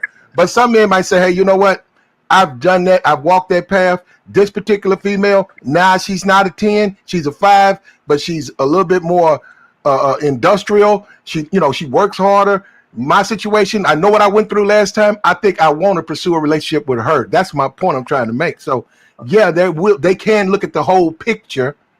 Yeah, but why would you go from a 10 to a 5, brother? That's an extremely drastic I drop. know I'm trying to make a point to her point. She was saying, do men consider that? I'm telling you that some do. You're saying that none don't. Well, okay, no, I'm saying the minority, the vast minority. Matt, is that how you say All it? right. Okay. I'm asking, yeah. So I'm asking in general when it comes, because I know men are visual creatures. The aesthetics matter a lot, whereas women we look sometimes for other things. So I do know that. But so not I was just black asking women. from a man's No, perspective. well, a 5 can have a body though. Now they can have a That's body what out I'm of this saying. world. There's other elements that make up. So if she's not, because you said ugly a lot. So if she's not, and let's say you had a beautiful, a straight 10, but maybe she's like an A shape. She ain't curvaceous, or She's not a 10. or she's not as nurturing as a 7, maybe, who has maybe a bet. Like, or do you guys factor those things in? Like when you describe your ideal woman. In marriage, yes. Can I please answer this? Yeah, I'm gonna defer to Archer. Archer can have the rest of my time. Go ahead. Well, if you're looking for marriage, yes. But if we're talking relationship and so on and so forth, no, not as much. Listen, when a man is going to seriously consider lifetime, forever. Yes, a man takes all those things. A smart man takes all those things into consideration. You're not just gonna marry a chick all based off of her looks. That's the worst thing you could ever possibly do. But you need to know personality, a lot of different But things. your initial attraction is off of how Physical, she always. physically. Can I please jump in here right quick? This is the one vagina. You can This go. is the one vagina you're gonna have for life. So you better be attracted to it. The one vagina. Go That's terrible ahead, thought. But yeah, as far as the attractive goes, she has to be fuckable at least get into the door. All those other tangibles about her, we don't care unless she's we only want to. We're never gonna get to the point where we even know anything else about her unless she's at least fuckable. So if other things matter to us, yes, they do. But if it's a woman that we're not attracted to, it doesn't matter to us with her because we're not even gonna get that deep into knowing her to find out. So you have to want to sleep with her at least first. Is there Do you anyone else? do you think that's a flaw, or do you think that's just? Do you see? No, it that's biology. That's biology and science. Beat biology. Yeah, that's biology and science. If you cannot get a man's penis to work, he don't want you. A woman with deformity says something to our biology about mating and procreating. Just like a man who doesn't perform says something to your biology about protection and provision. It talks to our biology. Okay, that Who was a was good way that to that put it. just came on with the avatar? I can't see the name of the person. We have somebody else who just joined us. I was trying to see if they wanted to chime in There's on it nobody else too. there now. Nobody knew. I FKC don't was see the last anybody. one.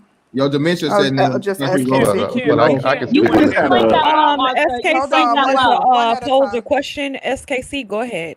Yeah, I'm you asking her a know, question. on this whole thing of marriage, Hold on, SKC. Before you do that, who was that just saying they didn't get a chance to answer? Was that you, Art? That was me. Yeah, I Okay, was. let Art answer the question, and then SKC will have you come in with yours. I'm very quick with this one here. I think the main thing is, yeah, the look's going to always be there as far as the prerequisite, but that cooperation says a whole lot.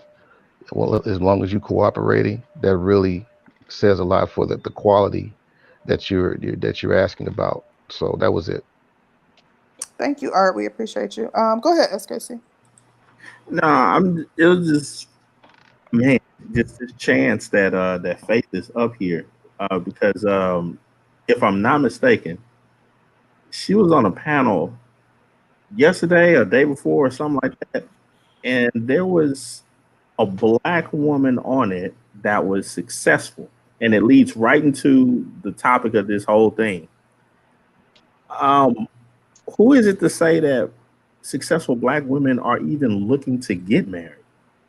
Mm. I mean, Now that's a SKC, real I good think on you question. that bring panel, about a that was very, a very that was good a Hold point. on, successful guys. because on that panel there was a successful black woman, and she was touting that nah, I don't need to get married for no, I don't need Mm-mm. no black man. All I need is the DNA, and that's it. That's Yeah, what I was talking about Yeah, you that's earlier. do shout out to Obsidian because he's brought this point up a lot that a lot of women actually say that they don't want to get married, and shout out to Archer because Archer has also brought about that point that women would some women would actually rather be single mothers than to actually submit to a man and be married. I think that is absolutely true. I do know quite a few women who saying that they don't want to get married. They'd rather just have a baby, raise the babies on their own. That- And I Um, think that's terrible thinking, but yeah. go ahead. Ooh. You are right. It is. it It That's is the doesn't norm. doesn't Hold on, speak guys. to Let her let finish me her just point. say this. It doesn't speak to our mental mindset as far as nation building and community when Right. we have those thought processes, but we're only thinking of self and we're not thinking of how that would benefit the community by Yeah, being and married. how Well, that I hold on, mean, impacts real It and how quick. speaks that to our even Can I? impacts your politics. child. I do Yeah, think thank country that road is as a member for Absolutely. it. I problematic. never agree. That's I a never agree with that that's a one way train of thinking. We, let, let me just say really quickly, I think that's Mhm. problematic, absolutely, and Yep. it absolutely only worsens the conditions of the community. But I have to attest to the fact that I've also seen lots of women say that they don't care if they have a partner. I've also seen lots of women say that they don't care, they don't want to marry, and then I've And I, seen women 40 plus that their biological clock is ticking, and they go and look at these unorthodox ways of having children, I and in think order I to think that's birth a child. problematic. I think it's problematic, and I think that's a byproduct of feminism. And I'm not a feminist, and I won't go there because I know some women may find that offensive. But I think that despite we all have issues on both sides, the black man is just as important as the black woman, and he is essential for the black community to survive and continue to thrive. Damn. And the whole isolation, I can do it by myself, and I just think that's a poor way of thinking, and it adds to the destruction of us as a whole. So I can't subscribe to that. And Okay, well, let's get the other Faith. not thing just too. Let's Oh, let Faith. she's good. She's a good Let, one. Y'all need to well, have. black let's women let are The the other, Faith only get women in that there call really their women quickly. sperm Let's let sperm I, Faith. donors. Hold on, guys, because this is a women's panel. So let's let Faith and Brown Becky answer. Is Brown Becky still up there? I can't see the thing. Let's Yeah, let Faith can and you hear Brown me? Becky get in, and then we'll let the fellas chime in. Can you hear me, Concrete? Yes, I can hear you. Oh, okay. So when I think it was Mac or SKC that brought that up with the willingly becoming a single mother, there's an actual, I guess if you want to call it a community, or maybe it could be a micro community. It actually exists, and I didn't know that until I think it was earlier this year. A random video of a white woman popped up, and she was documenting her journey on becoming a mom, but she doesn't have, she's not married. And that's how I found out there was a community, because I was reading the comments and you see other white women under the comments saying, oh, yeah, I'm about to start my journey too, whatever, whatever. There is an acronym for it, and it's pretty long, and I can't remember what it is. She told me. So I actually commented, and I asked her. I'm like, so I'm curious, what what do they think about this? What does your community think about this? You know, um, and she told me it's some mixed bag reaction. Half of them, they don't accept it, they don't like it. The other half, they support her, they're okay with it. And also, as I said, there is a community for it. Um, Usually, I do see more, like, I guess, that corporate white women who do that. Oh They yeah, I've seen go white women to, doing that they go too. to the But sperm that's bank. where black women get it from. Yeah, but that's Exactly. feminism Yeah. though. That's 100% feminism. Yeah, definitely. Which white women started, and yeah. Yeah, And and black and women are on equal footing to try and take a part in though. That's what I'm saying. And Mac, we saw you cam up. You all right? Hold on really quick. Let me read Bro Curlin's super chat. He says, tens rarely stay tens long term. Most dudes will rock with a fly 7 or 8 with a dope personality that can keep herself up over a 10 long term, that is. Interesting, Bro Curlin. Let's let Thank you, Faith get babe. in, and then we'll let the brothers go ahead and chime in. Go ahead. Oh, I'm sorry. I apologize, Brown Becky. I'll let you finish your comment and then let Faith Oh get no, in. I just wanted to bring that up when Mac or SKC said it. Like, it just reminded me, like, there's an actual community for this. I didn't know it existed. I didn't know it was a thing, but it's here. A group of women who are single, but probably, they make enough money to have a kid. So they're either adopting or, going to the sperm bank. Obviously, they must have money for it because, I mean, those things are not cheap.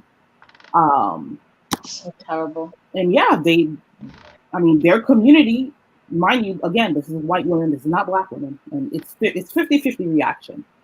So yeah, that's what it reminded me of. yeah, I think the Thank you part though. so much, Brown Becky. Am I Yeah, I speaking was out of just turn? waiting for Faith what she had to say on it. We're gonna get from Faith. What did you say, Brother Art New Style? No, I was just trying to see if I was speaking out of turn.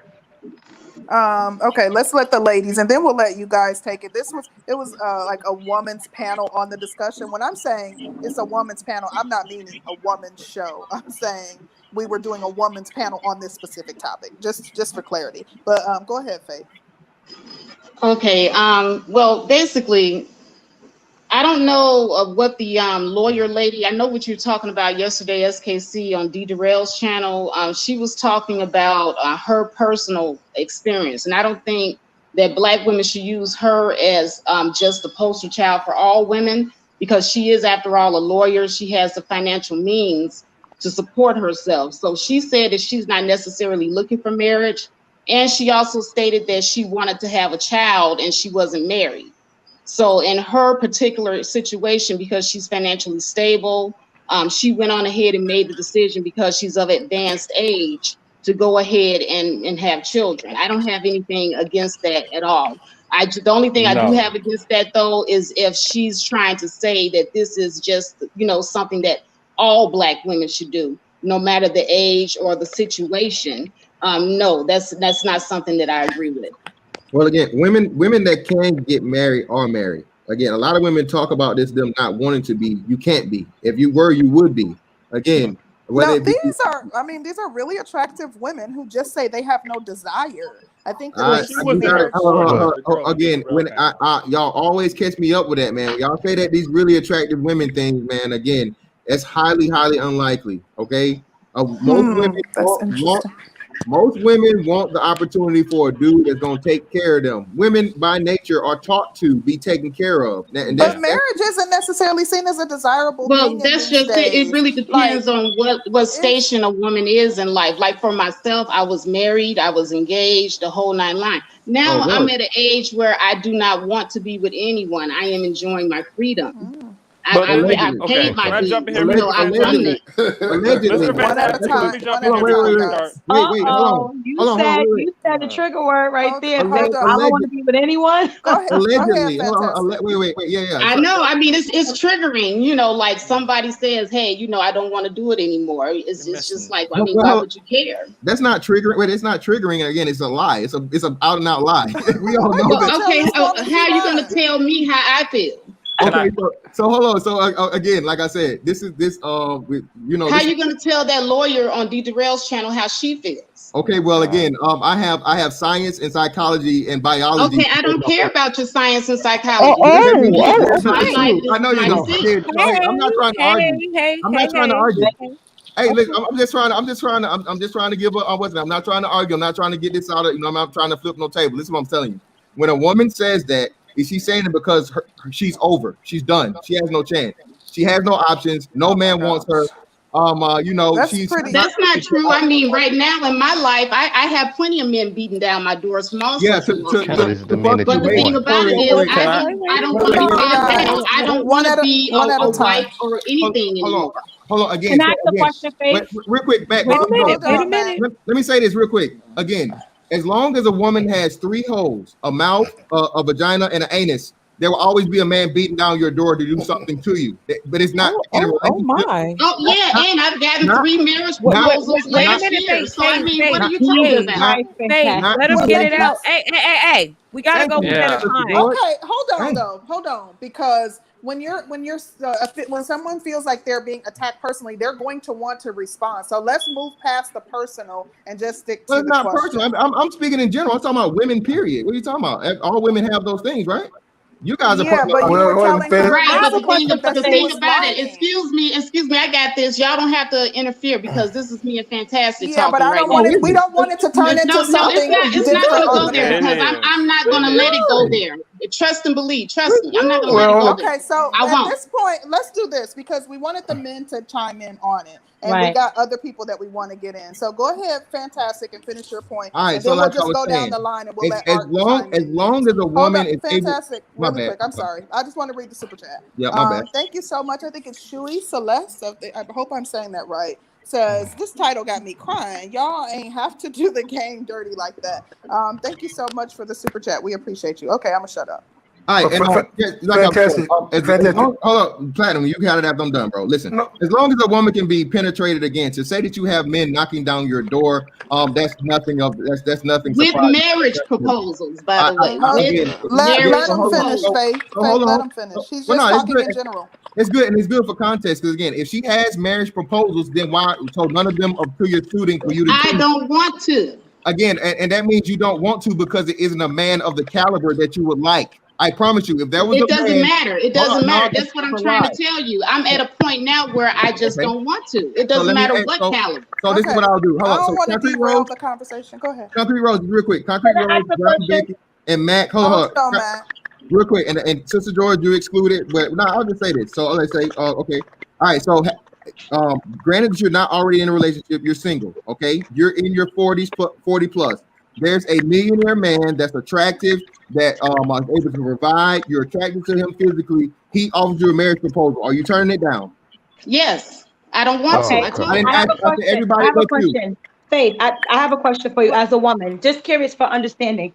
Do you feel like, I don't know what your experience are like, but do you feel like this comes from, is it because of maybe bad experience that you've had in the past and you're just at a point where, is it something that, is it trauma? Is it a trauma that has caused you to stay? And I'm only asking because in my mind as a woman, natural psyche of both men and women, nobody really wants to die alone. And that's men and women. But I like her. Right. I want to answer her question. I want to answer her question. No, it's not because of any trauma. See, this is the problem that I have with a lot of people. I'm in the minority of women that are actually happy being by myself. Now, I've been married. I married actually before I turned 22. So I was plucked up off the marriage scene, the marriage market early in my life. I started having children early in my life. Okay, I'm tired of being married. I'm tired of taking care of other people. I just want to focus on me. And it has nothing to do with no bad experience or no trauma. Damn. Okay, I want to move away from the personal. I want to move away from the personal. Hold on, what about really the kids? I'm Let's gonna be let Art. 10 Let's let Art seconds. comment to the original question because I don't want to. Well, I don't 10, like people misuse personal information for their own gain, and I just don't want to do that. Absolutely. That's why I didn't want to ask any personal, right? 10 seconds. 10 seconds. I just fantastic. You left off feet and breast. Go ahead. Oh my God. What? I ain't stroking none of them, bro. You can have that. Y'all can be some weird niggas. Y'all can have that. Fucking with you, bro. Go ahead, man. Go ahead. Go ahead. Well, quickly, I think, and I can hear what Fantastic was leading to earlier, was that this is our politics right now. This is our vote. These are our policies. These are the things that a lot of women prescribe to as far as being single or having individual Thank you, needs Art. met. And this is the part, and then guys are expected to go along with it, but we don't, because basically we want the family, we want the the picket fence, the house, but we want the cooperation. So, and even in the politics, they're ushering more of the BLM, where they even admitting that they want to be able to dismantle the family structure in their website. So this is the stuff that we need to be honest about. And the question is, do you want it that way, or you just saying that it doesn't sound? I mean, you got to be clear on these things, because basically these are the things that we're allowing in our relationships, and we're trying to make it work. We're trying to make a circle fit into a square. It just doesn't. Yo, can I Thank jump in here you, right quick? Art. We appreciate you. Let me read the super chat real quick, and then you can go, Archer. Thank you, Lightbearer Council. Lightbearer Council says, with today's women, I am considering just getting 3 surrogates, paying for the year, and another amount on the end. She hands over the baby legally. It went away too fast, Danny. She hands over the Oh, baby damn. legally, no connects. She gets the bank account. Are there other men thinking this? Interesting question. Okay, go ahead to the next one, Danny. Big Gang Orenthal says she for the streets, whoever she is. That is an interesting question, but I think we're still in the process of answering the original question because we got kind of off on a tangent. But go ahead, Archer. Well, to go to Art's point, black men, for the most part, are still traditional. Black women are traditional only when it comes to things that benefit them, like the men paying for every goddamn thing. Now, to what Faye said about Dee Darrell's panel, the woman on Dee Darrell's panel the other day said she doesn't want to get married, but then again, the guy she had a baby with was not offering her marriage. He actually gave, these are her words. He actually gave her the money to get an abortion. And she didn't require him to wear a condom because in the back of her head, she admitted to wanting the baby. Hold on, wait. Hold on, I didn't see this. So can you give me a little backdrop on the context, more context, Archer? Okay, well, last night I was on Dee Darrell's panel, and they were talking about kids and families and stuff. And I said one of the biggest problems is black Archer, women Archer, don't require. Archer, at first they started out talking about me, but I'll digress. Let's go ahead. Yeah, I jumped on there. I jumped on there. Yeah. I was Yeah, go ahead. After Yeah, go ahead. It was you. I ain't got no beef with you, bro. But like what I was saying, black women don't require men to wear condoms before sex. Which, and I said, if a woman doesn't require you to wear a condom, she's basically telling you she's okay with having a baby, and you should proceed with caution. Then a woman jumped on and told her story about how she just recently had a baby with a man. She did not require him to wear a condom. And she's in her 40s and she was getting close to menopause, I think. So she was trying to have a baby. When she got pregnant, the man offered her the money for the abortion. She turned it down, proceeded to have the baby. She said she didn't put him on child support. She doesn't want anything from him. She just wanted the baby. That was the context of the conversation last night. And then Archer, there's one critical thing that you may have just left over in that. Mm-hmm. To add, all of that happened while a bunch of women were talking about the dudes, they don't care about the children. Yeah, but we basically stated that she wanted to have Dee a Darrell child. looked over that too. Dee Darrell didn't say shit about that. Of course he did. She wanted to have a child in a single parent household off the jump. And she admitted, I already know that this isn't the best situation for my child, But that's what I want it. I want it because our But you know biological what, clock. Archer? The women in the chat have a good point. They said that shouldn't he just want to wear a condom? What about his own desire to protect himself and to protect his I own agree with that. But okay, I just wanted to throw that out the same time, can I address that? At Go the ahead. same time, if there is a deal, if I'm going into an action with anyone where I stand more to lose than that person, it is incumbent on me to protect myself. And like I told D. Durrell the other day, I've been with a lot of African women and I've been with a lot of black women. You cannot put anything in a woman's body she does not want you to put it. I've had women tell me we're not doing dilly squats unless you're wearing a condom. And I've had women look at me and not say nothing if I was about to put it in without a condom. I know for sure if a woman lets me sleep with her without a condom, she is basically admitting she wants to have a baby or she is okay with it. Because I've had too many women tell me. Or is she trying to give you something? I know how a woman acts when she doesn't want to have a baby. I know how she acts. And that condom's not coming off. I know how she acts. Interesting.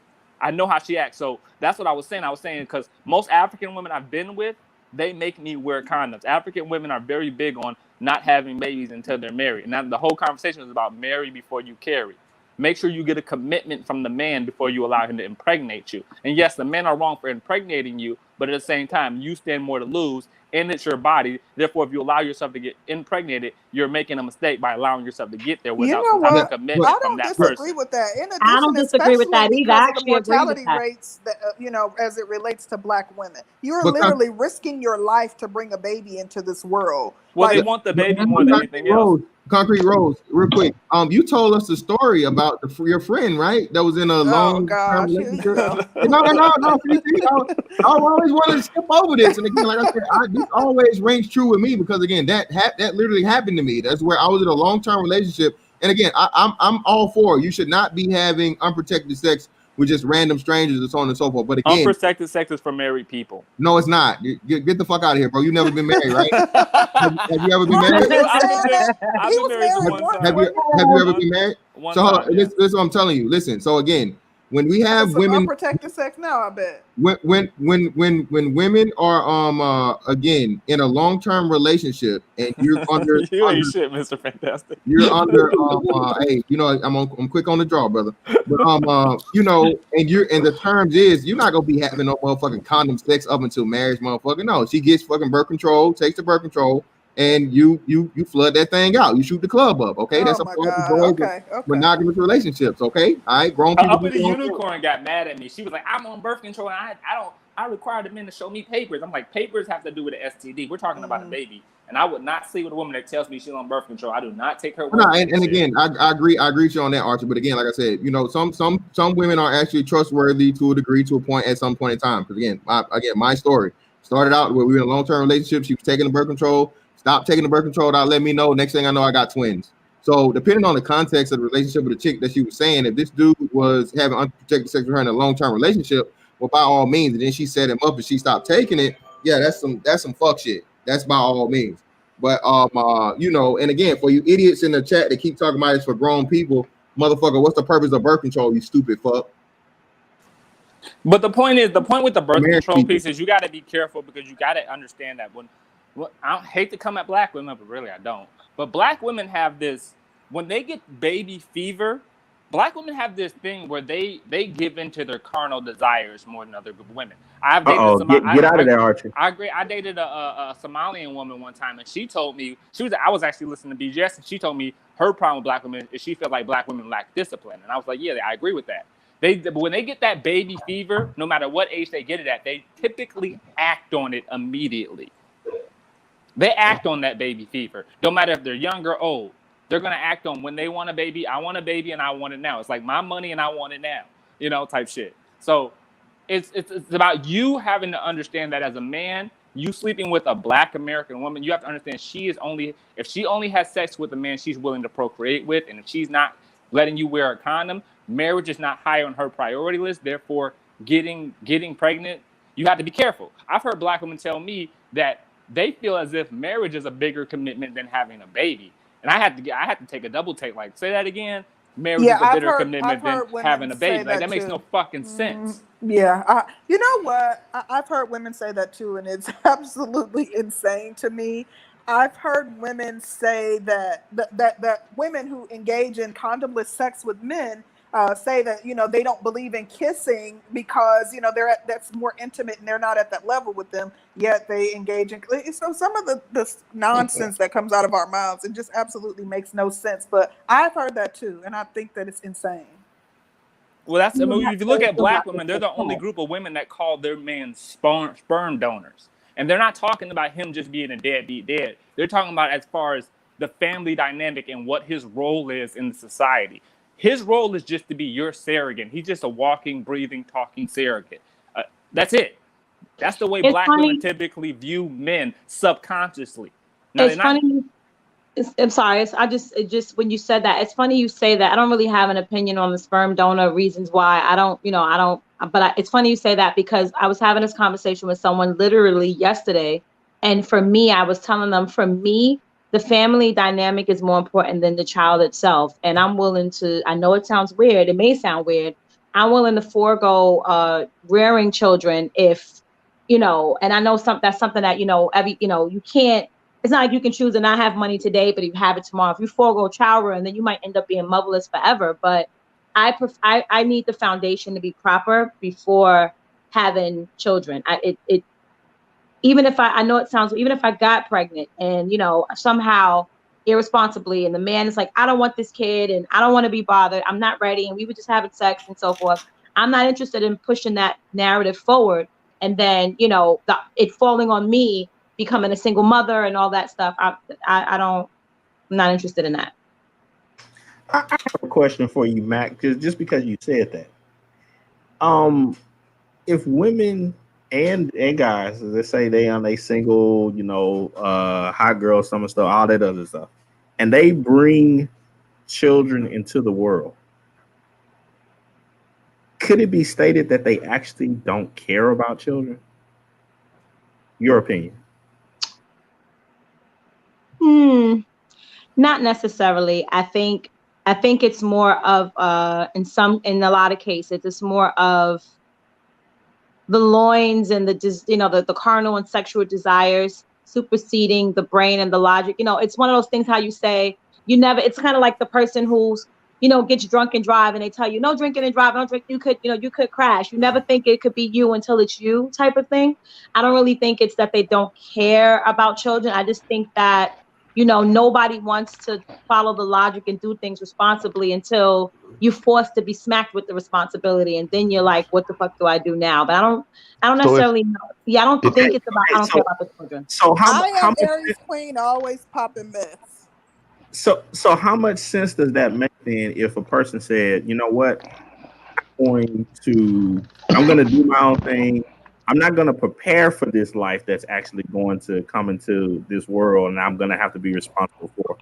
But at the same time, pretty much everybody here would jump on a pregnant woman that was drinking and using drugs while they, during a pregnancy. I mean, isn't that almost the same thing? You're messing up the child's life before it even began. And on top of that, SKC, why is it always a follow-up where we deal with money and child support issues? Because it seemed like, okay, well, we're not, I didn't really want a relationship in the first place that got caught up. It's almost like you kind of know that that's coming. So that's almost like a parachute rather than trying to do things the right way. I'm just wondering. While I'm not fully able to answer it direct, because I don't really, I get what you're saying. I'll say this. I feel like this is an area where women a lot of times lack accountability. And that's something that we need to do better at in that regard. Everybody likes sex, and everybody you sleep with, and that goes for men and women. Everybody you sleep with may not be wife material, husband material, mother material, father material, whatever that is. But if you choose to lay down with that person and you already see those things that, all right, if I got pregnant, this person wouldn't be a good father, wouldn't be a good mother. We're just having sex. I just want an orgasm. This is fun. Whatever that may be, then the accountability needs to be held that you still ignored all of that and you still ended up getting pregnant. You forego a condom. before going birth control, and this is both men and women, and now this person is pregnant and ends up with a baby, that's an accountability factor, a problem that we have to do better at. And men too, but I don't know. I do hear women complain about deadbeat dads way more than I hear men complain about deadbeat mothers. For some reason, a lot of times y'all sleep with a lot of women, but I don't feel like y'all make as many mistakes as shooting up the club and a woman who could be a good mother, even if you ain't want to be with her. Versus we end up with, being single mothers with Pookie and so forth and so on. So I just think that for women, we got to do better with that. That is something that we should be more accountable for. And a lot of times we tend to think, and I'm not trying to attack the women, but I also think that we have this unspoken thing of my pussy could change him. My pussy could make him different. He'll be better if I just give him someone. He sticks with me. Damn. That's true. Who is this again? She need to start her channel today. Again, she sounds like she been listening to me. My God. Again, wait. I shut up for a while. Listen, this sister right here it's a Sunday. Fantastic. She ain't a light-skinned girl. She gotta be light-skinned. She gotta be light-skinned to tell the truth. She telling the truth. She preaching. So listen what I'm saying. Again, she's telling dark skin truth. Again, what she just said again. Women are far more egotistical than men, especially when it comes to sex. Every woman thinks that her vagina is the magic that can change a man. It can change a broke nigga to a rich nigga. It can change a gay nigga to a straight nigga. It can change a more blind nigga to a nigga that can see. This is black women's motherfucking mentality when it comes to her vagina. You know what I'm saying? Even old ragged ass bitches think that shit. Talking about people. Yeah, but we ain't gonna talk about old raggedy ass bitches. Right? Why you gotta call them that? I ain't saying lick niggas. Come on now. Can we good on them? Can we keep our brothers and sisters with some respect and entitlement? My bad. My bad. Okay. Well, even the women that are over the age limit of their prime. What are you trying to say, Fantastic? Are you trying to attack me today? No, I'm not. I'm not at all. I'm just saying. A lot of women think they started off talking about donkeys. No, they got. Hey, I don't use. Hey, for the record, listen. I do not use that term. I've never been on record on YouTube using that term on YouTube. Okay, I refer to them as dark skinned sisters or chocolate. If you cute, you chocolate. You know what I'm saying? Hey, when you get to be you cute, you chocolate. You know what I'm saying? Well, thank you, Fantastic. What if you like average and chocolate? You say what? What if you like average and chocolate? Just joined the panel, Maximo. I do want to hear what he got to say. Maximo about to shut this shit down. Well, let me offer this though. I know quite a few women who they want to have a baby. I want to say hello to everyone, and I want to stick to the topic of with black women and my mic. I would only say something like that is good if the black man is not behind. If he not milking off the woman, being alone, always asking for money like a peddler or something.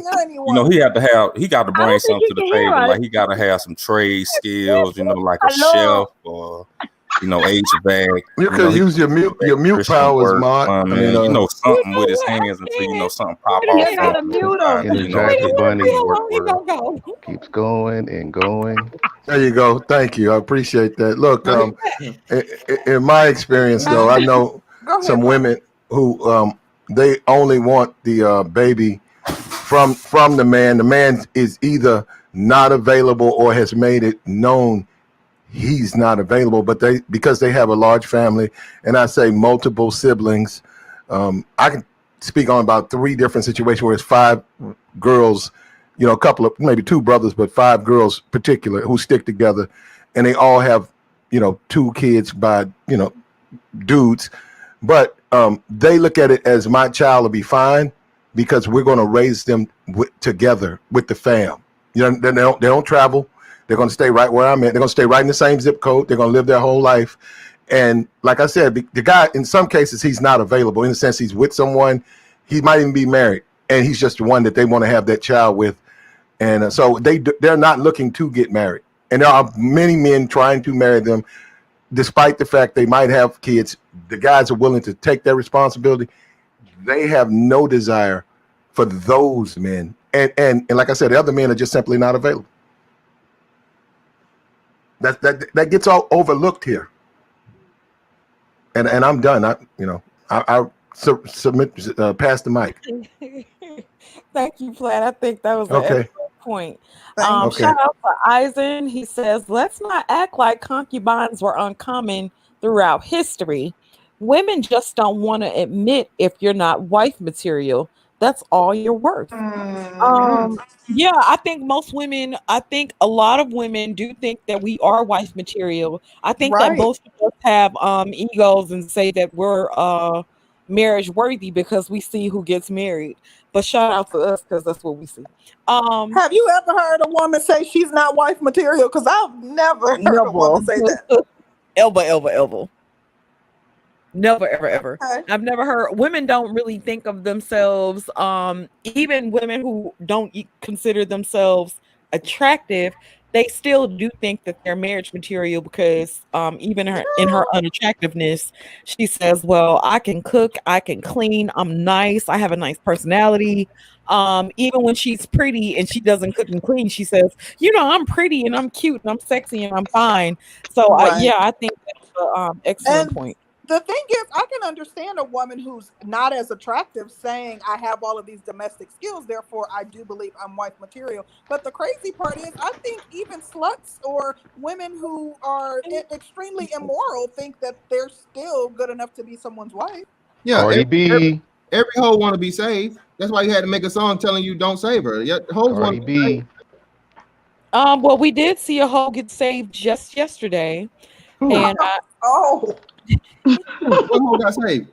I didn't know what I tried. Whoa, stop. Somebody married her? Somebody actually proposed to her. And yesterday or the night before last, she actually performed fellatio, threw up on it, and kept going and called she ended up with a daycare in her mouth, and she is engaged. Jesus. Yeah. Can we come on? So listen, can we admit that, like, again, Sugihana is not attractive. She's not at all. Who is this chick? Who this chick is? Right. I'm like, who is I this? want to know who she is too. She's not attractive, man. She's not attractive in any. She get like, oh my god. She's throwing up on the stick and still going at it. Who is this chick?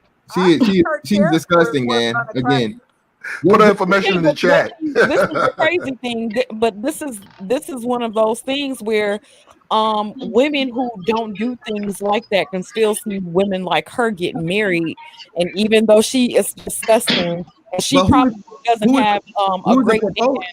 Who's the guy? Who's the guy proposing? He's a thug, but again, that's what I'm saying. Again, is this the same nigga that? Wait, is this the same nigga that put? Well, hold on a second. Can I interject real quick? Because see, I think that Black people, we spend too much time dissecting other people's business and other people's lives. Damn, we do. If Tarana, hold on. Because I'm not here to talk about that. Yeah, speculate on. If you're here to talk about that,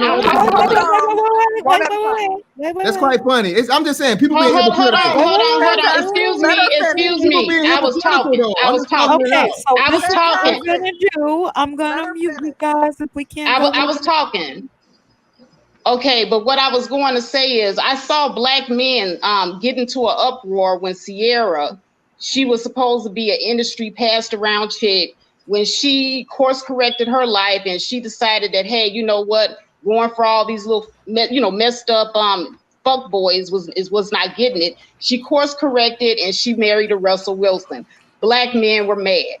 Okay. Then when Serena Williams, after she turned around and she dated all these Black men on her level in the industry, gave them chances and they wanted to use her body as a playground. Black men online talking about how ugly she is and unattractive and low-hanging fruit she was, even though she's one of the best tennis players out there. They talked about her like a dog. But when she turned around, I'm not finished. Let me finish. But when she turned around and she said, hey, I'm tired of waiting on brothers, she married the white man. Brothers was mad. That's a lie. Make statements about hold on. I'm gonna bring it home. Let me land, okay? Then Tarana Burks, she goddamn launch the atomic bomb on y'all asses. Because I know you know that Tarana Burks, she ain't hardly attractive, not even in the least. Okay, she is a very unattractive woman, but she managed to get a proposal, and that made y'all mad. My whole thing here is, it made you mad. Y'all was sitting up here complaining about it. Oh yeah, Black YouTube exploded. A lot of them did go in on that. A lot of them did. Let me just say this. Faith is actually making valid points because I observe these things, and it's I ain't got no dog in nobody's fight. But I observe these things, and she's making valid points.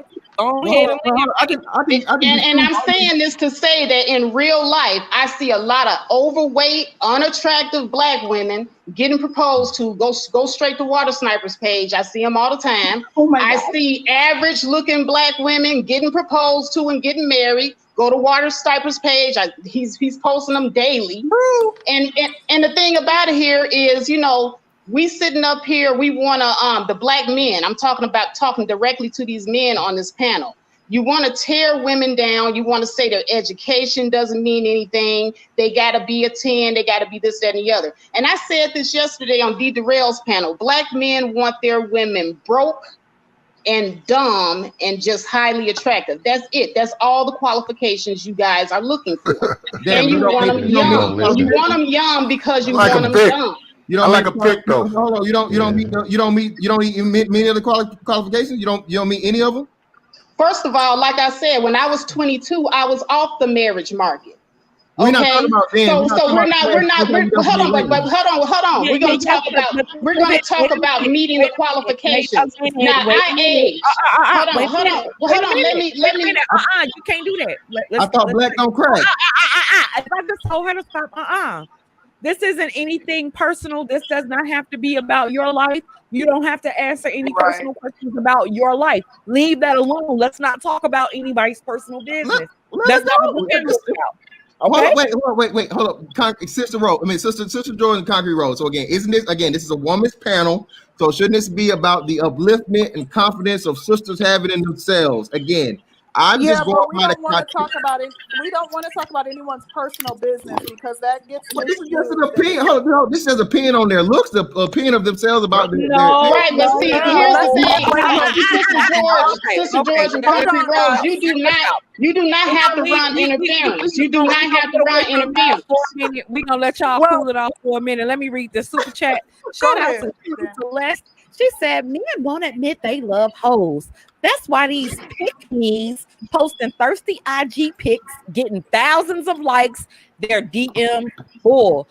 Facts, all facts, all facts. Hold up. Let me say something really quickly.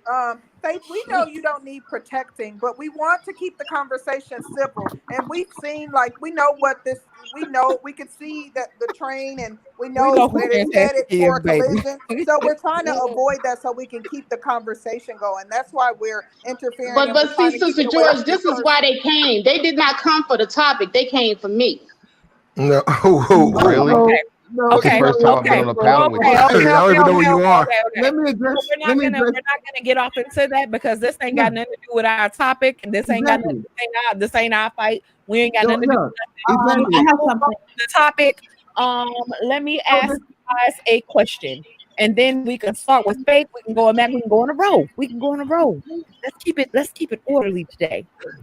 Do y'all feel that the majority of Black women will marry the perfect Black man even if he wasn't making the money? Like, he can do everything, he can sex her right, he look good, he smell good, he only made $25,000, but he was perfect. Do y'all think the majority of Black women would get married to him? Let's start. I do. The criteria of perfection is complex, though. I was about to ask her that. That's the issue. Define perfection. Yeah. He's perfect for you. You can only define perfection outside of the money. Outside of the money, he would be the perfect man for you. Outside of the money, would you still get married to him? I think they would, because I don't think Black women really care about money. That's me. I just don't think they care about money. Now, a perfect man. They Go ahead, like Fat. suckers. They like, they like to, if they can, look, if they could find a dude, say this guy Zion in the NBA, this first round pick guy, say if a black woman, a attractive, beautiful black woman anywhere can find him in the sense that he hits up in the DM, he wants to fly her, he want to spend his bag, yeah, they'll take that all day. But I don't think they care about money. I just don't. A perfect dude could be a simp. Can I answer I this have to question? say really quickly, I agree with Platinum. I think that most black women, I think that, we're emotionally charged and we want to feel valued in other ways. I think that most of us, if everything else is in line, would look past, him not having as much money as we would like. I think most of us. Right. I'm gonna say, from what I see, and of course this is not in the totality, but what I'm gonna say is yes. You know why? Because I see black women with men who make not a lot of money and they ain't perfect and they got baggage and they got problems and they moved in their house and they driving her car and they giving her hell and all of this shit and they cheating and all these other things and they with them. So why the hell wouldn't you want to upgrade from the broke nobody to the perfect somebody who just don't got a lot of money? I think a lot of black women would, because that's one of the that for me, when I hear complaints coming from women about black men, it's usually like, and on top, he don't have money, but that's not the thing that makes them mad. It's like, I didn't took care of this nigga, I did this, he don't even acknowledge me, he don't this, he don't that. So I feel like if they fix that, then I don't think the money would be an issue to a lot of black women, especially today where we are bosses, we CEOs, we entrepreneurs, we out earning, we over educating. I mean, we're filling in all these blanks that I just think that a lot of women want to just be loved, valued, respected, appreciated, and they'll figure out the rest, honestly. Let me read these super chats. Super chat real quick. Go ahead, Dan. Okay, shout out to Full Circle. He says some 2020 black women have been married and now divorced with kids. Some divorced black women want to have fun and are down with the pump and dump, even with a broke black man. Thank you so much, Full Circle. And shout out to War Master 7. He says 75% of black women can't get married due to their own choices, but we can't talk about that. Now, Faith, this is the thing. It's not because we didn't want you guys to get into a back and forth. It wasn't that you didn't get to speak and he didn't get to speak. I felt like we were trying to be fair on both sides because we didn't want you guys to have a big back and forth in an argument. Hey, I'm saying, I'll pay for it. Hey, y'all throw me the cash app. We can go ahead and do this on your channel again and make it get it out of the way. Let me pay the fee.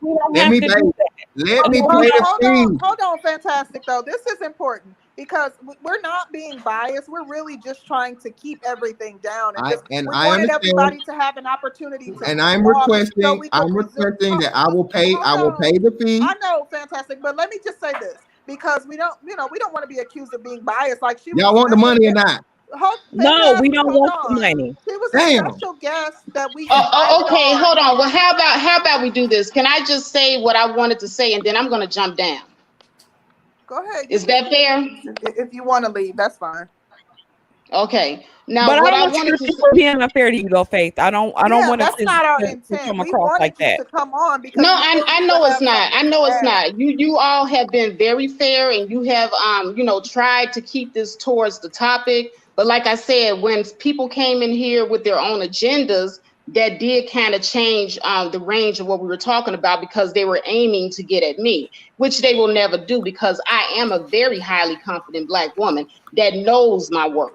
Number one, I was taken off of the marriage market at a very early age. Wow. Kevin Samuels would have actually been proud that I had gotten married at 22 to a high value man. Okay, unfortunately for my situation, hold on, please don't interrupt. Unfortunately for my situation, my husband was diagnosed with cancer and he lost his battle with cancer. That put me in a position of being a single mother, okay? A single mother. Okay, that with 4 children that I had to raise. I had to sit up here and figure out what I had to do. I ended up getting my CDL and trying to make it in a predominantly male-dominated industry at a time where there wasn't even a lot of women breaking into that industry.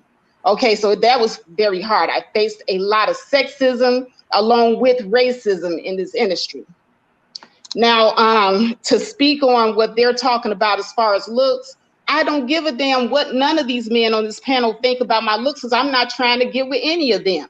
In my personal life, the men that I deal with want me. I only deal with men that want me. As far as what you think I look like or whatever, that means piddly squat to me. It has nothing to do with this conversation, and quite frankly, it's juvenile. You know, you would think that a person that's in their late 30s would have much better things to do than chase an old ass bitch around YouTube. But here he is chasing after this old ass bitch. I didn't come to him, he came to me looking for me on your platform. Okay, so evidently this old ass bitch is sought after for something, because here you are. I didn't come to you. But at any rate, I just wanted to end with this. Okay, my dating life, as far as what I choose to do, I do not put that off on all Black women. I understand that majority of Black women do want to be settled down and married. That's why when I do explain what my personal situation is, I am always careful to say that this is my personal situation and my personal decision for my own life. Now, if and when I do choose to settle down and be with someone, yeah, I do have my pickings, regardless to what these Negroids think. But at that, I'm just going to go ahead and drop down and pass the mic. Thank you, Faith. We appreciate you for coming up. I'm going to let Fantastic speak. And then we're actually going to move to end the stream. So we'll have final comments from everybody. Let me say this again. Again, thank you guys for having me on. I didn't really chase down an old ugly bitch. Like that person called themselves that. I didn't say that. Again, I stuck to the topic. And if my addressing of the topic happened to encompass things that were happening, you know, here within the spaces of recent, that's not my fault. Again, I'm a great orator. I get that all the time. I'm able to mesh certain things and bring them together in a certain light that other people just aren't able to do. Preferably like the channel that she was on, where people say stuff like, envy is bliss, simple, idiotic things like that, what only dummies would say. But however it goes, this is the thing. When a person starts off their compliment saying like, why are Black people worried about other people's lives? It's quite hypocritical when, again, you spent hours upon hours, I think it was 4 hours to be exact, starting off a conversation concerning another person that doesn't want you, like many of everybody else in YouTube don't want you. The men that in the world don't want you, because if you were wanted, you wouldn't be single. The number one thing that an unwanted woman loves to say is, "I'm single by choice." No, you're not. You're single by force. And unattractive to the point and manly enough. Again, a person said it themselves, okay, about them operating in a manly profession and things like that. A feminine woman really wouldn't even try to work within a manly profession. You have to have a certain level of testosterone and manliness in the face to do so, to be successful. You know what I'm saying? To keep dudes from trying to always, impregnate you and things like that. So again, being unattractive in the trucking industry actually works to your favor, because you have to do, more driving than sex. Hey, I'm just saying. I'm going by what was given to me. I did not address anyone directly. I stuck to you guys' rules, all those things. All I'm saying is this: when a person hops on this YouTube thing, Black YouTube space, and they lie amongst the lines of saying something that I've ever been behind in child support ever, which is a lie. I've never been behind child support, especially not at the fucking effect of $12,000. And they talk about my wife and they bring my daughter, my juvenile child daughter, into a fucking situation.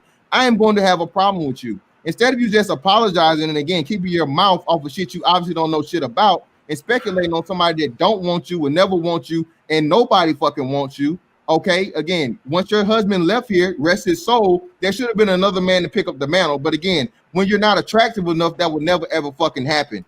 At the end of the day, I quit.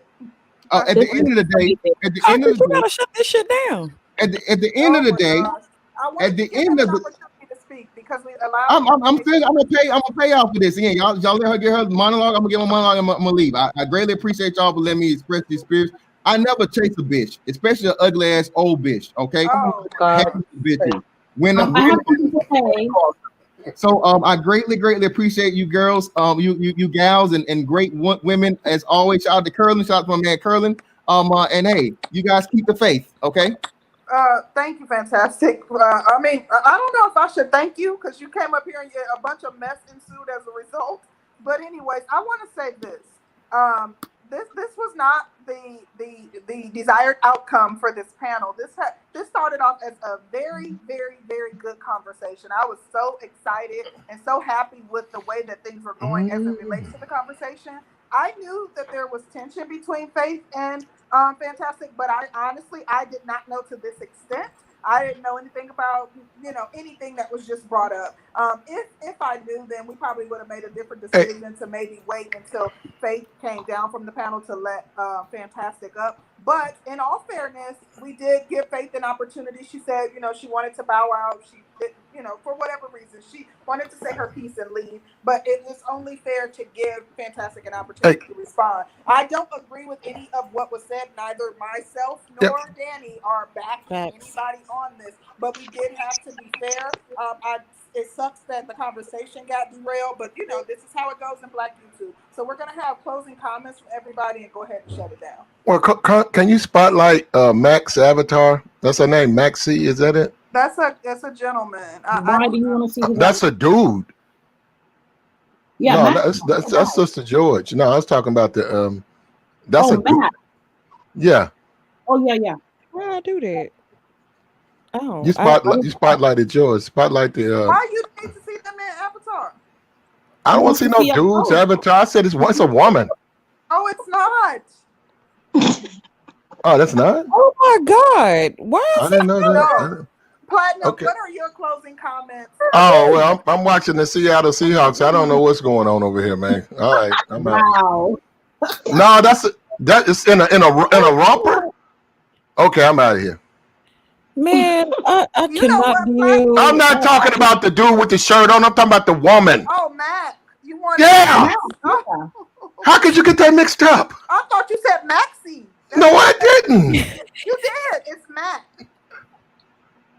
I hate you guys. I'm talking about the woman. Okay, so let's. God, I'm out of here. Thanks for letting me up, though. Y'all take care. All right. Thank you. All right. Yeah, I don't know how to highlight the thing, but thank you, Platt. Well, Max, can you give us your final comments and then we'll have Brown, Becky, and Matt. Yeah, I'm sorry I came in so late. I tried to talk earlier, but I guess it didn't work out for me. But the whole thing with women accepting a man that's making $25,000, but he has a lot of skills. I kind of look at it like, at least he got the skills to help pay the bills. But other than that, I guess it's all right to accept that, but you can't settle with that. You know what I mean? You kind of gotta have some kind of, goals to reach. You can't just be a settler with what he making at 25,000 just because he got good skills, But I mean, it could be helpful, but you kind of want to see some kind of growth financially. That's all I got. Maximo, we hate that we didn't get a chance to interact with you like we wanted to today, but we appreciate you for coming through. Definitely appreciate you for coming through. Shout out to Celeste Shuey. I love your avatar. You look so pretty. Oh, she does look cute. Baby, she's serving, honey. Hunty. You got to put the T on that. But she says, if you can't take the heat, stay off the panel. Mods, keep it professional. Girl, they wouldn't know professional if a doctor hit them in the face. But she does have a good point. You guys make sure that you're not abusing your powers, and you guys know how this works. It's always tension in Black Manosphere, so don't abuse your powers. If y'all all had just taken some damn Hennessy and drank you a shot before y'all got up here, y'all would have been good. Cause y'all angry. I guess that's what I should have did. Okay, so Brown, Becky, what are your final comments, and then we'll have Art's final comments. So to what Fantastic just said about, she would have had a second husband if she was quote unquote wanted. Now I don't know what happened between the two. I'm kind of lost. All I heard was it was a he said, she said pretty much. I didn't listen to the panel, so I don't know. But I was gonna tell Fantastic, well, some women don't believe in getting married again once they get divorced. Well, not divorced, but whether they're divorced, widowed, or whatever. Some of them, it could be a cultural reason, it could be a religious reason. Some women, they don't do that. You know, my grandmother, when she came to this country, she never remarried again, ever. And I never met her husband. He passed away back in our country when, you know, my mother was young. So when my grandma came here, she never got married again.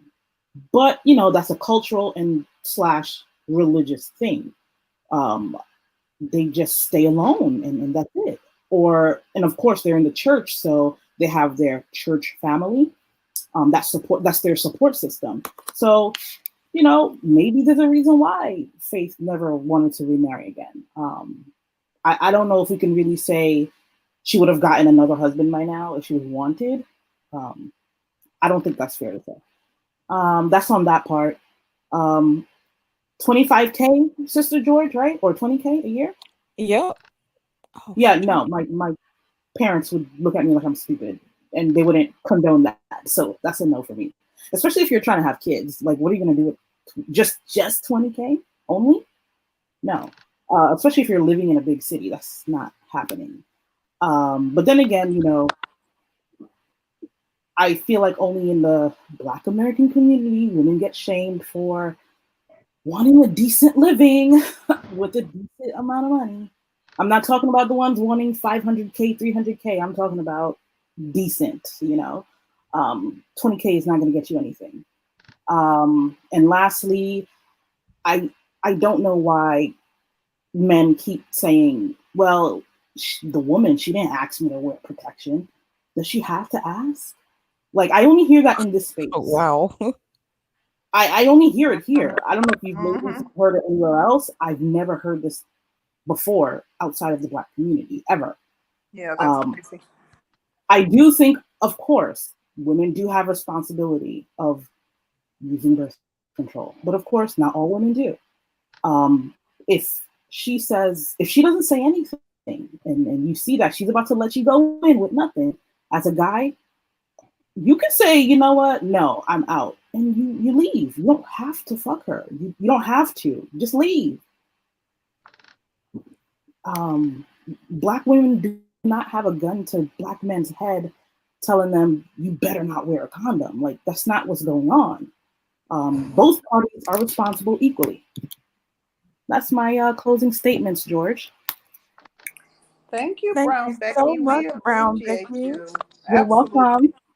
I did Platinum. I'm sorry, I misunderstood. I thought you said Maxie. You said Maxie, and so I apologize. I know you were upset about it, but I misunderstood what you were saying, brother. And then Brother Art, what are your final comments? Just on a quick note, first of all, thank you, sister, for letting me on the panel. But just a quick note of what the sister just said is kind of, sometimes it sounds misleading, as though that the brothers are predatory, and that, you know, even if the guy is also, makes it looks like that, you know, he forced the situation, that kind of thing. So we got to be careful on that kind of stuff.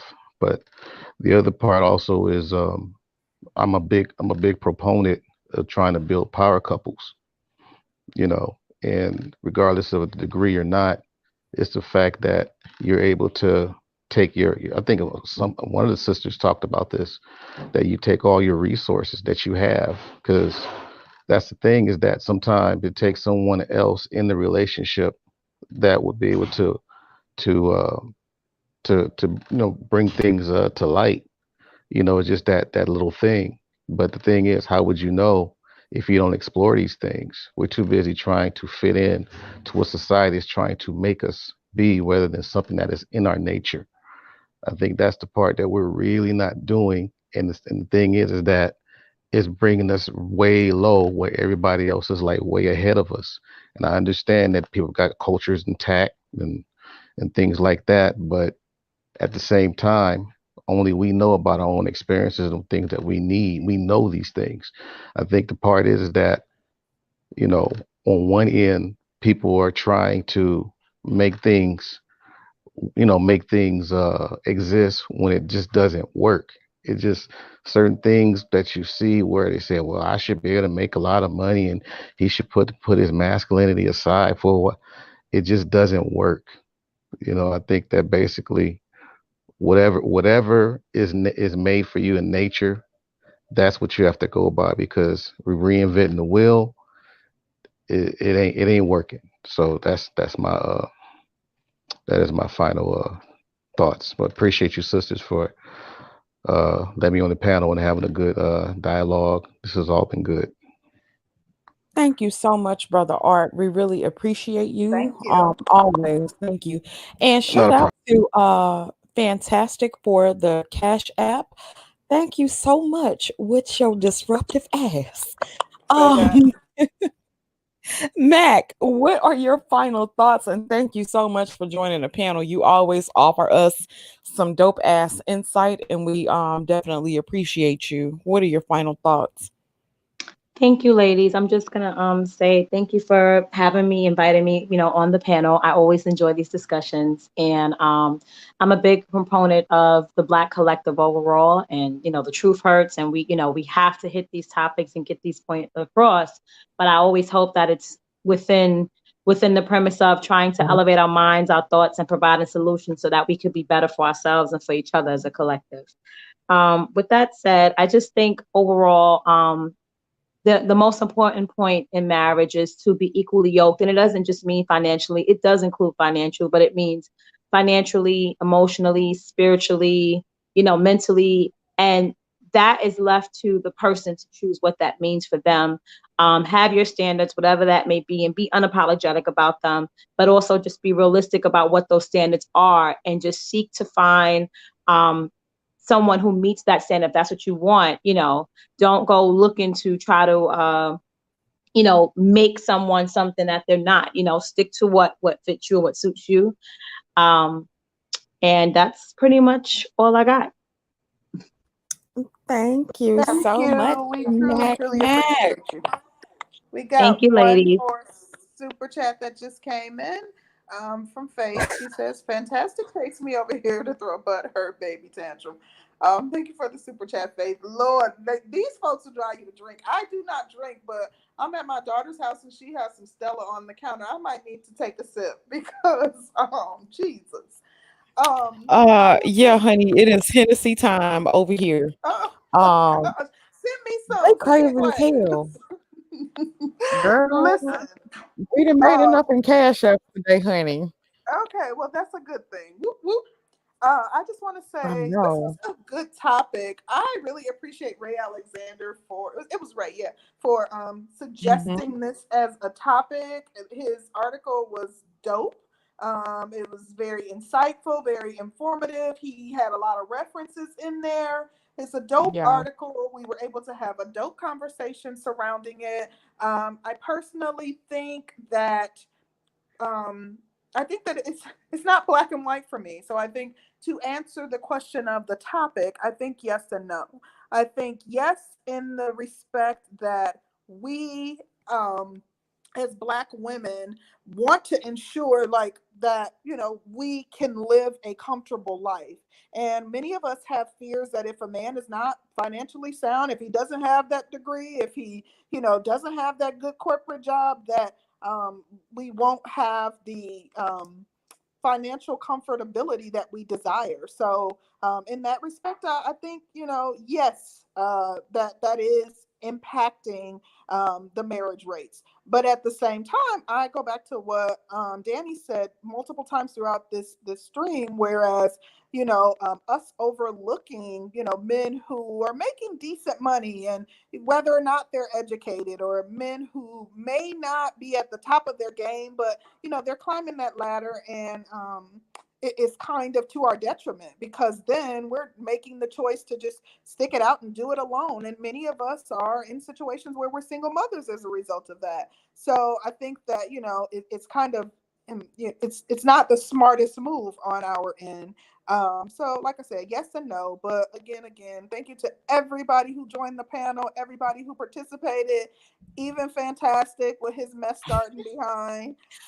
We appreciate y'all, and even with all the dysfunction, we love y'all, and yeah, like it was a super dope conversation. Thank you to everybody who super chatted and everybody in the chat as well, and that's all I got. You guys always make this worth doing it. Every show that we do, every topic, y'all make everything absolutely worth it.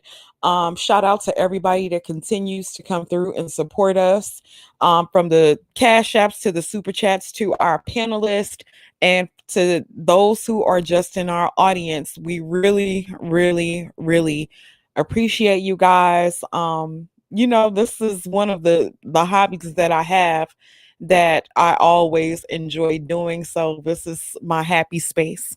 Hopefully we can just get along a little bit better, but I feel like we are definitely making progress. And sometimes it may not actually look like progress, but there is definitely some progress being made here. And I appreciate that even more so. But shout out to all of you guys. I hope you guys have a great start to your week. Be extra safe and extra careful. And I will see you guys in these YouTube streets. But just be great, and we're out.